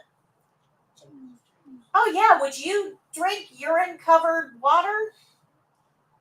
It's pretty gross, right? But that nurse never thought about the fact that her gloves are contaminated because in her mind, who are those gloves there to protect? Her. Who is the one at risk here? Remember, the patient has an immune system that is already working overtime. You give them a new pathogen to play with, there's not enough resources to go around. Do you guys see that? Those gloves are not just there to protect you. They're actually much more important to protect them. Remember, they're in a place, they're not getting up and washing their hands. They are in a place full of pathogens that are just dying to kill them. Do you guys see who those gloves really need to be there for? Okay, so if I just tell you, yeah, wear gloves for everything, you won't pay attention to what you're touching, and you won't understand why the patient has to be protected. And by the way, sandwiches are fine. That was a real, I actually ate that sandwich. Okay, and that's because I've got a good, healthy immune system. And my immune system needs a workout now and then to stay in tip-top shape. So there's nothing wrong with eating sandwiches like that. They're wearing gloves, it's fine. You're okay. Don't get me started on buffets though. But it's okay. You've got a good immune system. But we have to keep our immune system good. And as healthcare workers, we kind of forget about that whole self-care part of things. We want to make sure that we're getting the right exercise, that we're eating healthy, that we're taking the stress breaks that we need to take for our own mental health, that we're getting good sleep. We need to make sure that we're caring for ourselves to keep our immune system in tip-top shape. So don't forget about self-care as well. I know that term gets thrown around a lot now, self-care, but for healthcare workers, it's especially important. Would it be different if you like kept switching out your gloves? Like if you threw them away after each? We're going to talk about we're going to talk about how to use gloves. Now that you understand all of this, we can actually get into how to use them properly. But I had to break down all of your thought processes and then build them back up to get to what I'm about to show you. Okay? So you're pretty healthy, your immune system's on standby, everything is good, but your patient is not. So we've got to be careful about that. Remember, healthcare environments have the biggest, baddest pathogens. So we've got to be careful. If their immune system is already busy, who's going to fight the new invaders? And remember, pathogens don't break through the skin. Now, CNAs, we do all of these things, which usually puts us in close proximity to all of your patients' holes. So we are the worst offenders at spreading pathogens into other patients. So you got to be careful about that. Remember, all of our personal care is truly personal. Okay? So those doorways can let pathogens out. They will also let pathogens in, so we need to be aware of that. And remember, our patients probably can't fight off the pathogens, but let's learn how to use gloves effectively. So what can we do about the pathogens potentially coming out of our patients, right? Because that's what we're thinking about. Our patients have cooties. We know they have cooties. They brought their pathogens with them. They're going to spread those pathogens, right, through coughing and sneezing and all of those things. So what can we do about that? Remember that pathogens need fluids to travel. So if we're going to touch anything that is ooey gooey and not ours, we're going to use another layer of protection. We're going to use some gloves. So if we're going to touch blood or saliva or wound drainage or urine or feces or anything that's wet and sticky and not yours, you need some gloves for that. Good? Make sense? So the way we remember this is anytime we're going to touch body fluids, personal skin, that skin normally covered by a bathing suit for both sexes, and body fluids, personal skin, and non-intact skin. Because remember, I said that wounds, rashes, sores, and incisions are doorways. So if you're going to touch any non-intact skin, so body fluids, personal skin, and non-intact skin, you need gloves. This is called standard precautions. It's called standard because we use it with everybody. I can't tell by looking at you if you've got HIV or hepatitis or meningitis or anything else. I can't tell by looking at you. We don't have a machine that we can put you in that will spit out everything wrong with you. Man, I wish we did. I mean, I would make a fortune if I could come up with that, right? Most of the time, you don't even know what you've got. You have no idea. You guys could be walking around with all kinds of health problems and have no idea because they haven't been diagnosed yet. So we can't tell by looking at you. So we use these rules with everybody. Everybody. And I'm going to tell you how serious I am about this. When my son was 17 years old, he was injured. He was out working with his stepdad and he dropped something on his ankle and it actually went down to the tendon. It was pretty gnarly. And my husband called me and said, hey, what do? I told him, go, this is what I want you to do. Bring him home, get it dressed up, bring it home to me, and I'll take a look. Well, when he got home, first thing I did is go put a pair of gloves on. My son says, Mom, I'm your son. Yes, but you're 17 and you've been out of my sight for more than 15 minutes, and I don't know what's gotten into any of your holes. So I'm going to wear gloves. That is how serious I am about this. But it wasn't just there to protect me. Who else were those gloves there to protect? Him, because I'm working around a wet body opening, and I can transmit pathogens into that body opening. You see how gloves work both ways. They're not just there to protect you. Good? Okay. So remember that we don't know if somebody has something, so we use these rules with everybody. Everybody. Doesn't matter how old or young they are. If I'm going to touch your body fluids, I'm putting on gloves. If I'm going to touch personal skin, I'm putting on gloves. If I'm going to be anywhere near non-intact skin, I'm putting on gloves. Good? All right. So anytime we're going to touch body fluids, personal skin, or non-intact skin, we need an extra layer of protection, and it applies to everyone. But we also need to think about what we're touching once we've had those gloves on. So if I put gloves on and I've touched you, are my gloves clean? So do I want to touch other things in the patient's environment with these gloves? Do I want to open the curtain with the gloves? No, we don't want to contaminate the area any more than it already is. Good? Questions? So if we're going to use gloves, we have to think about what am I going to touch? What did my dirty gloves touch? How much have I cross-contaminated this area? Okay? And then we have to know how to remove our gloves correctly. Do I have anybody in here that is allergic to latex? Anybody in here allergic to latex?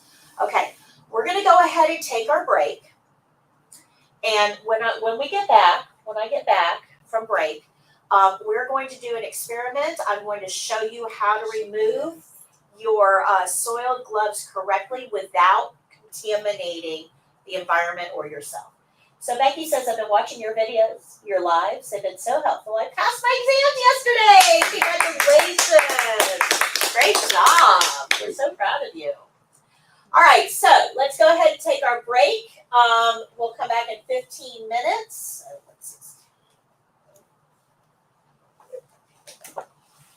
Okay, go ahead and take your break.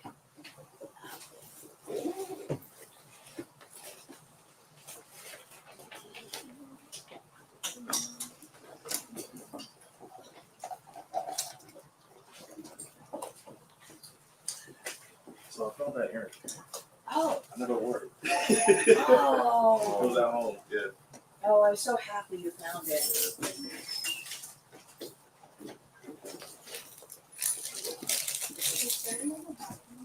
If you go into the store, oh, they're not open yet. Give me just a few minutes and I'll have Jake open for you. But it'll be in the retail store. Just go straight to the back wall, take a right first one break.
filters.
Okay, anybody that needs to use the restroom next door, it's available.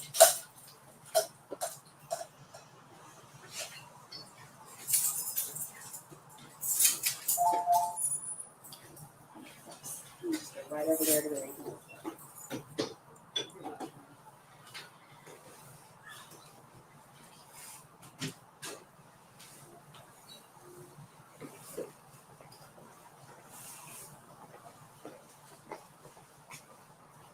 You're welcome.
Testing. Testing.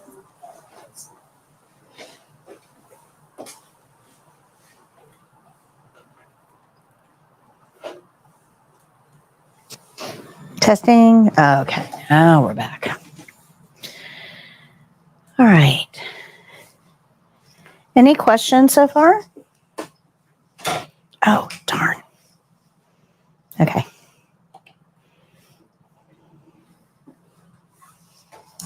All right. Give me 2 minutes. I got to get the gloves and everything I need for our experiment.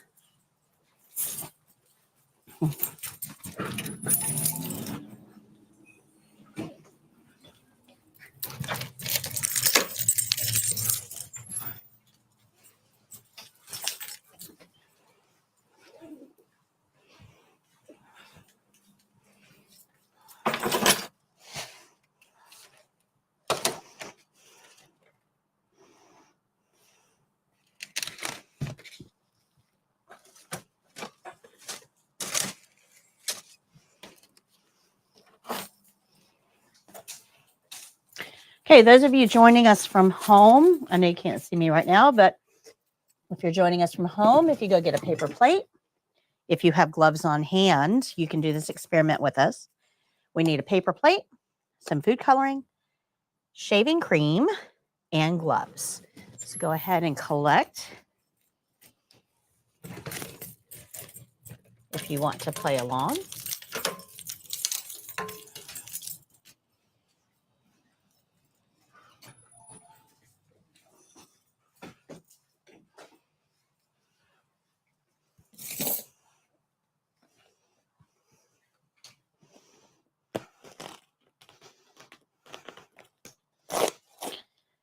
All right, well, I'm going to pass this around. I want you to take 2 gloves out of the box and just pass it around the room.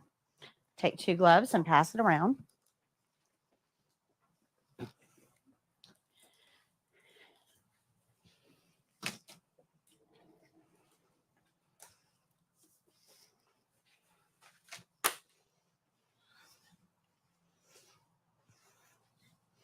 Don't put your gloves on quite yet. Is there anybody in here?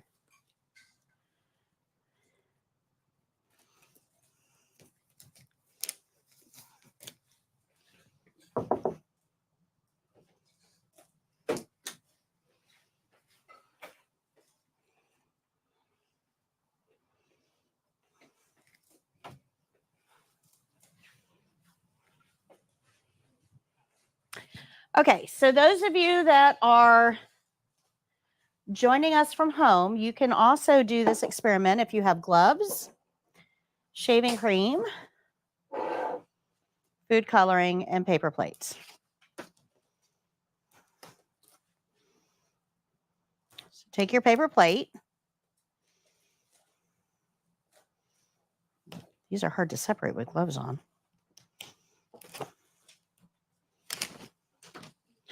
Okay, take your paper plate and your shaving cream and put some shaving cream on the plate. This isn't creamy. I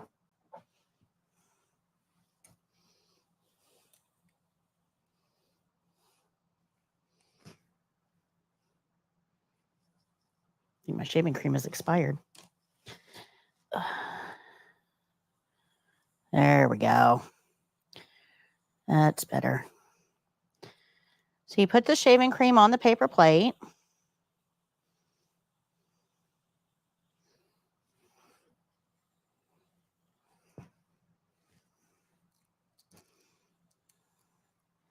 Okay. Drop a couple drops of food coloring. Any color is fine. Whatever you happen to have on hand. And then take a plastic spoon and mix it up.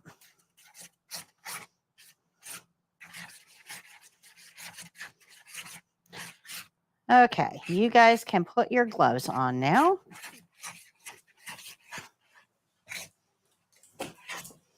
Now, you're going to want to be very, very careful. You don't want to get this on your uniform. It will stain. All right.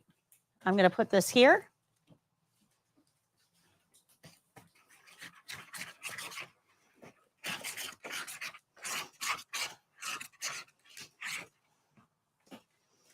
Put that there.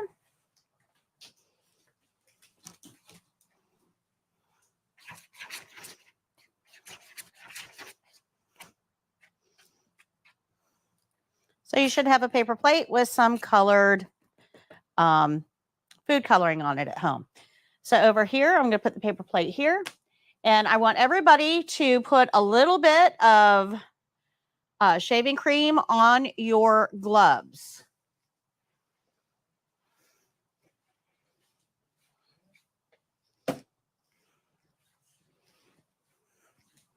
And just kind of pat your hands together.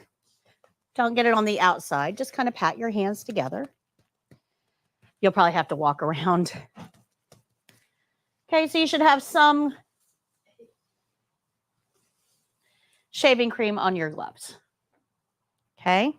So let me go to the next slide. There's a flaw in my plan here. I'm jumping ahead.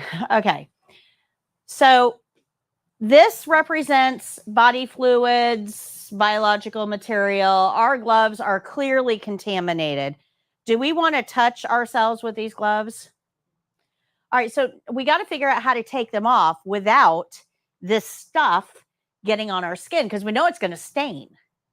So I'm going to show you how to remove gloves and the right way, and you're going to be able to tell whether you're doing it right or not, depending on whether you get food coloring on you.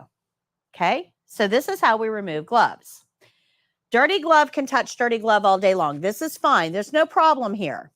But dirty glove cannot touch skin. So I can't go underneath this glove because then I'll get shaving cream all over myself. So in order to remove this glove, I'm going to pinch up at the cuff, way up here. And I'm going to pull it off inside out, being careful not to allow that stuff to spray everywhere. So go ahead and do that. So pinch up, don't touch your skin. Pinch up and pull that off inside out and ball it up in this hand, in this glove.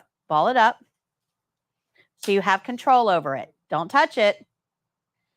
Then you want to go underneath. Skin can touch skin.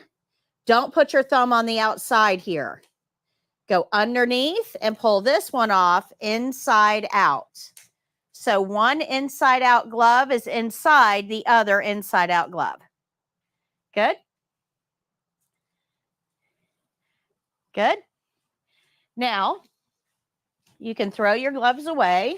Let me pass this around. You can throw your gloves away. Look at your hands. Don't wipe them off. Look at your hands. Do you have shaving cream or yellow food coloring anywhere on your hands? Or did it spray onto your clothing? That is all biological material, guys, that you are spreading around. So if you think you know how to take gloves off, you probably don't. So those of you who need to clean up, you can go over there and clean up if you want. That's a nice, fun experiment to show the proper way to remove gloves with consequences if you don't get it right. But when we have gloves on and we've touched our patient, that's exactly what we have on us. It may not be as visible as the shaving cream, but that's what you have on you, is all of that biological material. So knowing how to remove these gloves properly is super, super important. Good? Okay? All right. But the thing to understand about gloves is that they're not the magic suit of armor you think they are. Like everybody thinks these gloves are going to protect you against everything, and they don't. Turn this air. They don't. And I'm going to prove it to you. Never take anything I say at face value. You don't know me.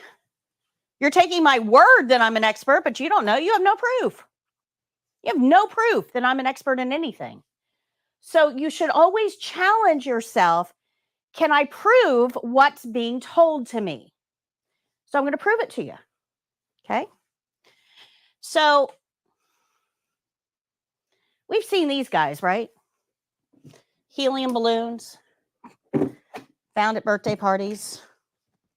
They kind of bop up against. Whoa. Oh, that's not good. Sorry, guys at home. They kind of bop up against the ceiling for a couple days. What happens over time? They deflate. Yeah, they shrink. Like, so how does that happen? I mean, this is a balloon. It's tied. How do these things deflate? Well, the answer is that latex balloons, which is made out of the same stuff your gloves are, by the way, same material. You can make a latex glove a balloon. Looks like a rooster. Same stuff. They are man-made materials. And man-made materials have holes in them. They're microscopic, teeny, teeny, teeny, tiny holes. You can't see them. You can hold it up to the light. You can't see the holes, but they are there. Now, when we inflate these balloons with helium, that fabric stretches. What happens to the holes? They get bigger. They stretch. So over time, these helium molecules, which are constantly in motion, tend to wiggle out through these holes. Okay. So that tells us if the balloons have holes and gloves are made out of the same thing, what do gloves have? Now, what did I tell you about virus particles? They're super small. Like you can fit thousands of them inside a cell, and we know how small cells are, right? Super small. So virus particles can wiggle through those holes. Those gloves are not protecting you the way you think they are. They're just not. And this gives us kind of a false sense of security. And we've done many studies on this where we've had healthcare professionals go wash their hands at the sink. They wash really good. And then we culture their hands. And then we put a set of gloves on them and tell them to go do something. And after they do that something, whatever the patient care task is, we have them remove their gloves and we culture their hands again before they wash them. And every time, pathogens grow. So we know pathogens get through these things. But that's not a big deal because remember I said that pathogens don't burrow in, right? They're going to stay on the surface of your hands. So if you are wearing gloves and you know they have holes and you know that viruses can get through those holes, what do you think you want to do after you take your gloves off? Wash your hands. And unfortunately, this is the step that's missed most often because healthcare professionals think in their little brains, I had gloves on, I'm safe. Now, anybody ever wear gloves for anything like cleaning or anything like that? What do they make your hands do? Sweat. Now, on Monday, we talked a little bit about the ideal breeding environment for pathogens. And I said it was warm, dark, and moist. So under those gloves, the gloves are usually like an opaque color. So we block out light. They hold in body heat. And they make your hands sweat. So what kind of environment do we have? Warm, dark, moist. So what did I say was the ideal breeding environment for pathogens? Warm, dark, moist. Uh-oh. So if we wear these gloves for a long period of time, you can guarantee that your hands are absolutely covered with pathogens. So if you put gloves on, you wear them, you take gloves off, and you go to the next patient thinking that you are safe, what are you taking to that next patient? Pathogens. If you ever go to a big box store like the one down the road here, usually when they had cashiers, now they make us do it, but when they had cashiers, they usually had those little lady cashiers that would wear gloves while they were checking you out because they did not want to touch your ketchup. For whatever reason, they don't want to touch your ketchup. So they put gloves on, they're working their 4-hour shift and they're scanning all this stuff and they feel very secure and safe because they're not touching your ketchup. And at the end of the 4 hours, they're getting ready to go on break. They take off those gloves and they think to themselves, I'm safe. I did not touch your ketchup. So they go eat their tuna salad sandwich in the break room with a side of E. coli. It would be much better for them to not wear gloves at all and wash their hands. Do you guys see that? So sometimes a little bit of knowledge can actually get us in way more trouble than the right kind of knowledge. And that's what I need to do is break down some of the things you think you know so that we can build you up with the right kind of things I need you to know. Good? That's why this lecture takes so long. Did you learn anything? Okay. So remember that gloves have holes and pathogens can get in through those holes. And inside those gloves, you're going to find the ideal breeding environment for those pathogens. So if you're wearing them for any amount of time, those 2 or 3 pathogens that got through turn into 2 or 3 million. Because remember, they don't need boy bacteria and girl bacteria to procreate. Okay. So we want to make sure that we're washing our hands when we take the gloves off. Now, you don't have to wash your hands immediately. You don't have to go take your gloves off and head to the sink immediately. Because remember, we're working with a patient. The patient has pathogens. Pathogens and the patient get along together. They're kind of happy together. It's the patient's cooties. Okay, so we can take our gloves off and finish working with the patient because we're not introducing anything new to them. That's where we got the cooties from to begin with. Okay, but at the end of the skill, we need to wash our hands to remove that patient's cooties before we move on to the next one. Good? Questions? Good.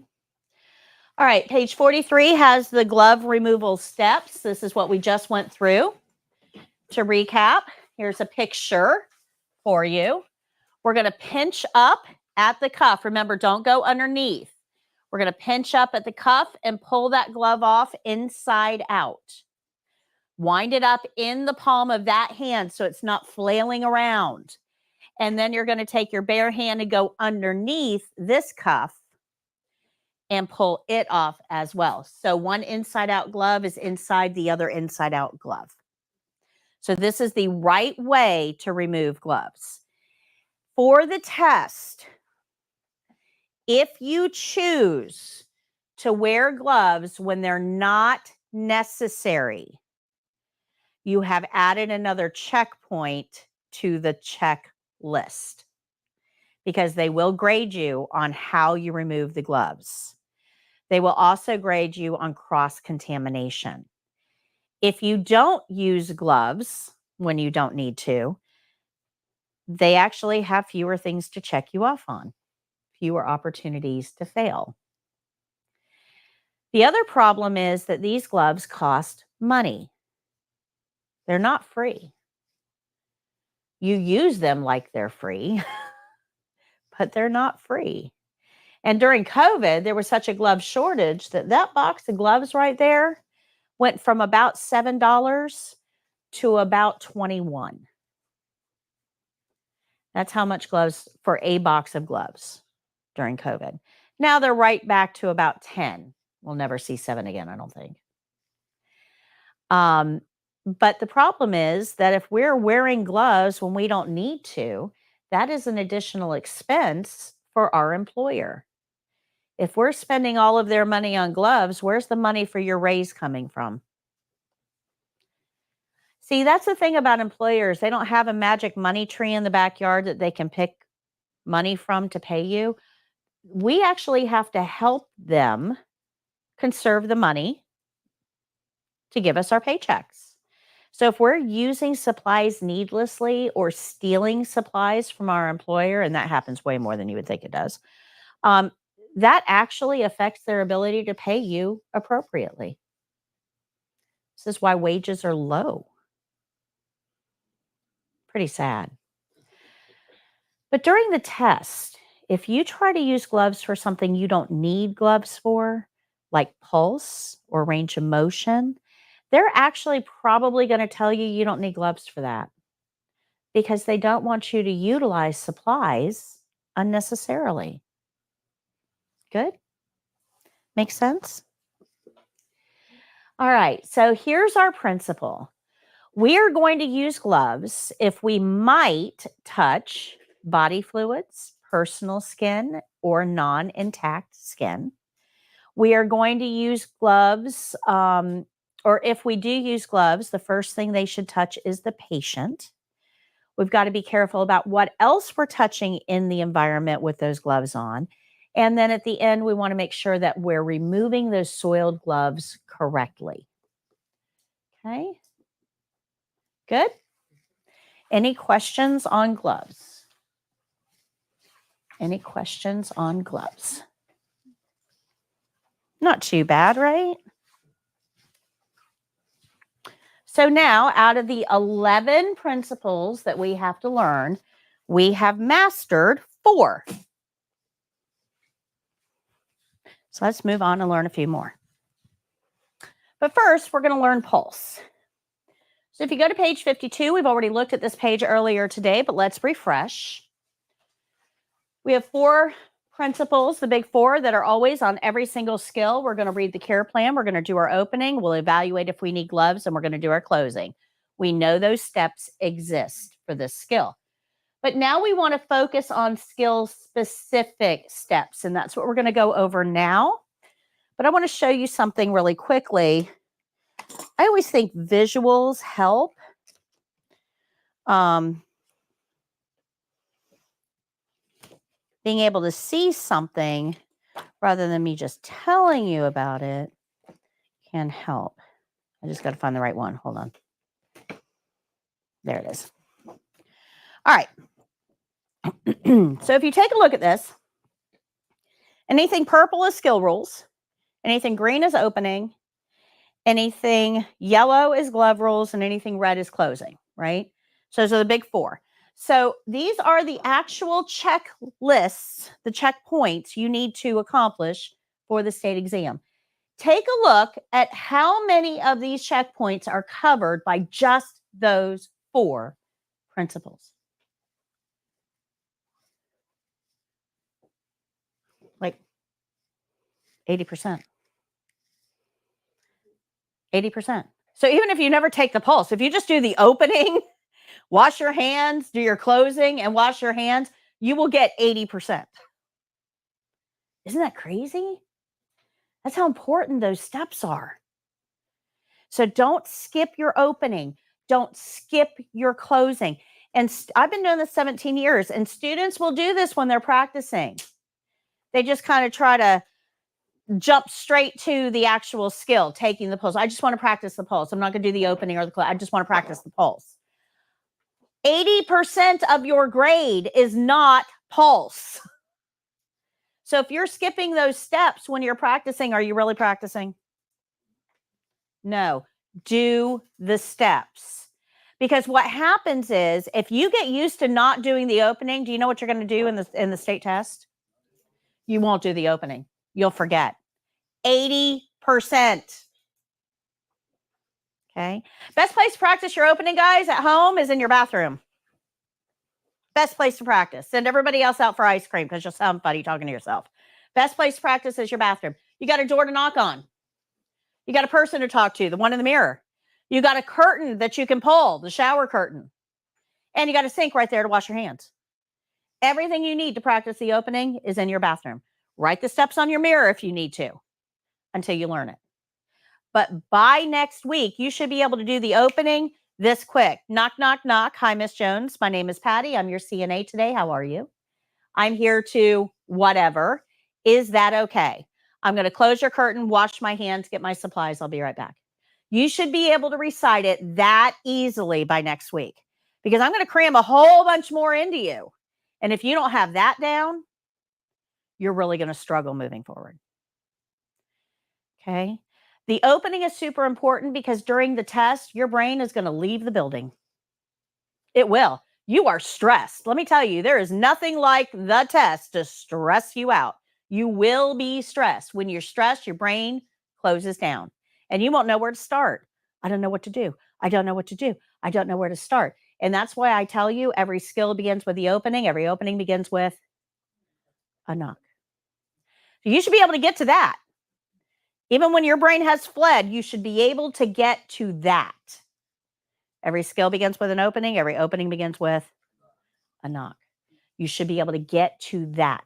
And then once you knock, your body will take over if you've practiced. So the secret to passing the skills test is to practice. Because your brain will leave the building, I'm telling you. You will freak out when they hand you that care plan and it's real. And you're like, oh, I don't remember what to do. Okay, this is where practice comes in. All right, so let's talk about what is a pulse. So in your body, you have a heart. That heart squeezes. When the heart squeezes, it pushes out a wave of blood.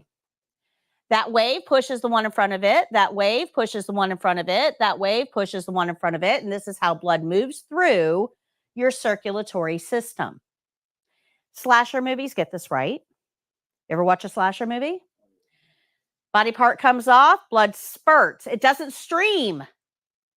It spurts. Wave, wave, wave. Got it? When those waves move through your artery, it causes a bulge. If we press down on the artery, we can feel the bulge. We call that a pulse. Now, we're going to count the number of bulges that pass under our fingers. And if we do it for a minute, it tells us about how many times that heart beat during that minute, because the heart is what made the bulge. Got it? That's all a pulse is. How many times the heart beat over 1 minute. Good?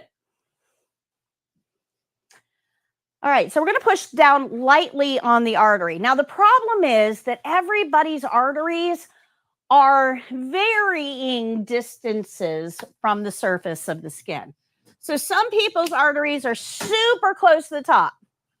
I mean, you just lay your fingers there and there it is. Boom, boom, boom. You can feel it like that.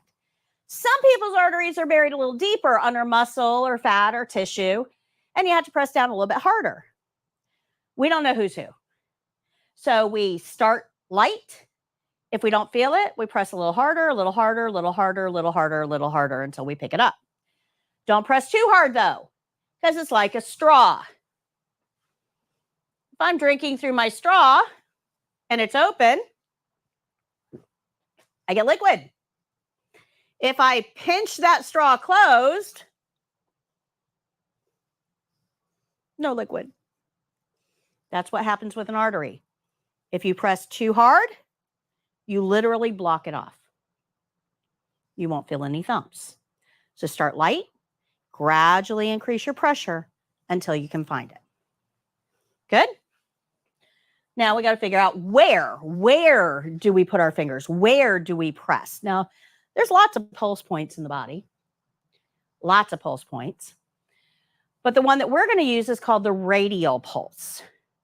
So it's located at the top of the thumb side of the wrist. We're going to get there in just a second. And we're going to put our 2 fingers. We never use our thumb to take a pulse. Your thumb has an artery. You get your own pulse. Won't help you a bit with patients. So we're going to find the pulse at the top of the thumb side of the wrist.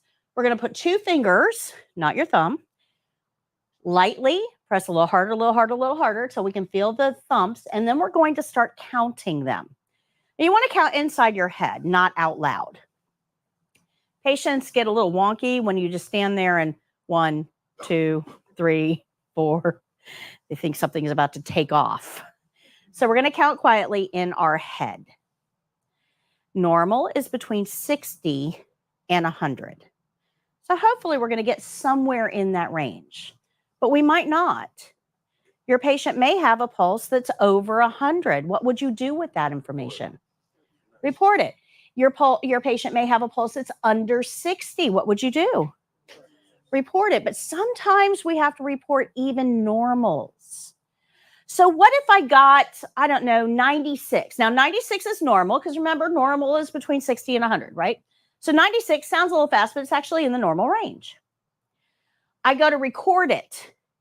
And on the patient's record, all of their other pulses are 58, 62, 52, 40, and I'm putting down 96.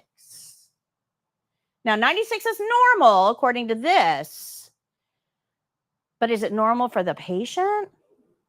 And that would be an observation. So what do we do with observations? We report it. Chances are that patient has an internal bleed and they need assessed right now, not an hour from now. Okay, good. Sudden increase in pulse rate can be a sign of shock. So if we have a sudden increase in heart rate that's not like every other heart rate that the patient normally has, we need to report it. Now, on the other side of things, we get a pulse rate of 60. 60 is normal, 60 to 100 normal. We get a pulse rate of 60. We go to write it down. Patients' normals are in the high 90s and low hundreds. So is a pulse rate of 60 normal for this patient? What do? Report it. That patient might actually have a 3rd-degree heart block. The heart's just not coordinated. It's not pumping right. Again, sudden departures from normal for the patient need to be addressed as well. Oh, I was gonna say, like, so when you're like counting their pulse, are you also supposed to be counting to a minute? Because like you only take it for 1 minute. We're going to take it for 1 minute. We'll get there. Hold up just 1 second. We're going to get there. Okay. So everybody good with this? Do you guys understand this? Okay. So this is where, I know this is kind of hard to see, but this is where your pulse is actually located. So you see the thumb here and the bendy part of the wrist?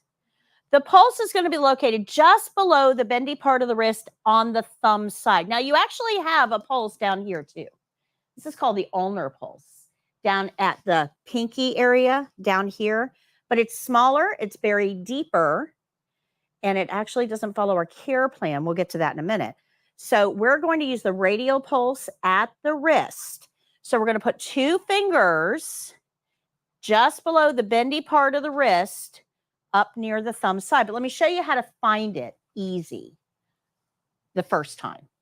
Then you'll know where it is and you can just go to it. But the first time you're trying to learn how to find a pulse, let's learn an easy way to find it. So if you put your hand out like you're going to shake somebody's hand with your thumb pointing up, you have a bone that runs right along the top of your wrist. Find that bone. Feel that bone. You guys find the bone? Okay, if you put 2 fingers up on that bone, stand it up like you're going to dive off a cliff, and then you dive off the cliff. Roll your fingers over and then put your thumb on the back side of your wrist. Super important, thumb on the back. When you do that, you'll probably feel your thumps. Okay, so if you find that bone, put your fingers on the bone, roll forward, put your thumb on the back. Now, this thumb is doing a super important job. Sure, you might have put your fingers on there, rolled and found the thumps and been perfectly happy and never thought about the thumb. But here's the problem. We are going to count for 1 full minute. The thumb has to be on the back side of the wrist, because what will happen is when you put your fingers there and you don't use your thumb, if you just set your fingers there, a minute is a very long time. You're about to find out just how long a minute actually is. It's a very long time. And when you're counting for that minute, that very long time, your fingers will relax and you will lose the pulse, which means you're going to have to take it again. And where do those evaluators want to be? At home, in their pool, drinking their Mai Tais. They do not want to be watching you count a pulse over and over and over again because your fingers keep relaxing. So putting your thumb on the back side holds consistent pressure and you don't lose that count. Okay? Thumb on the back is important. So yeah, how long do we count for? As long as the care plan tells us to. Yeah, as long as the care plan tells us to. So this care plan tells us patient will be lying in bed for skill. Take the patient's radial pulse measured at the wrist for 1 full minute and record your readings. Notice this care plan. There's a couple things I want to point out.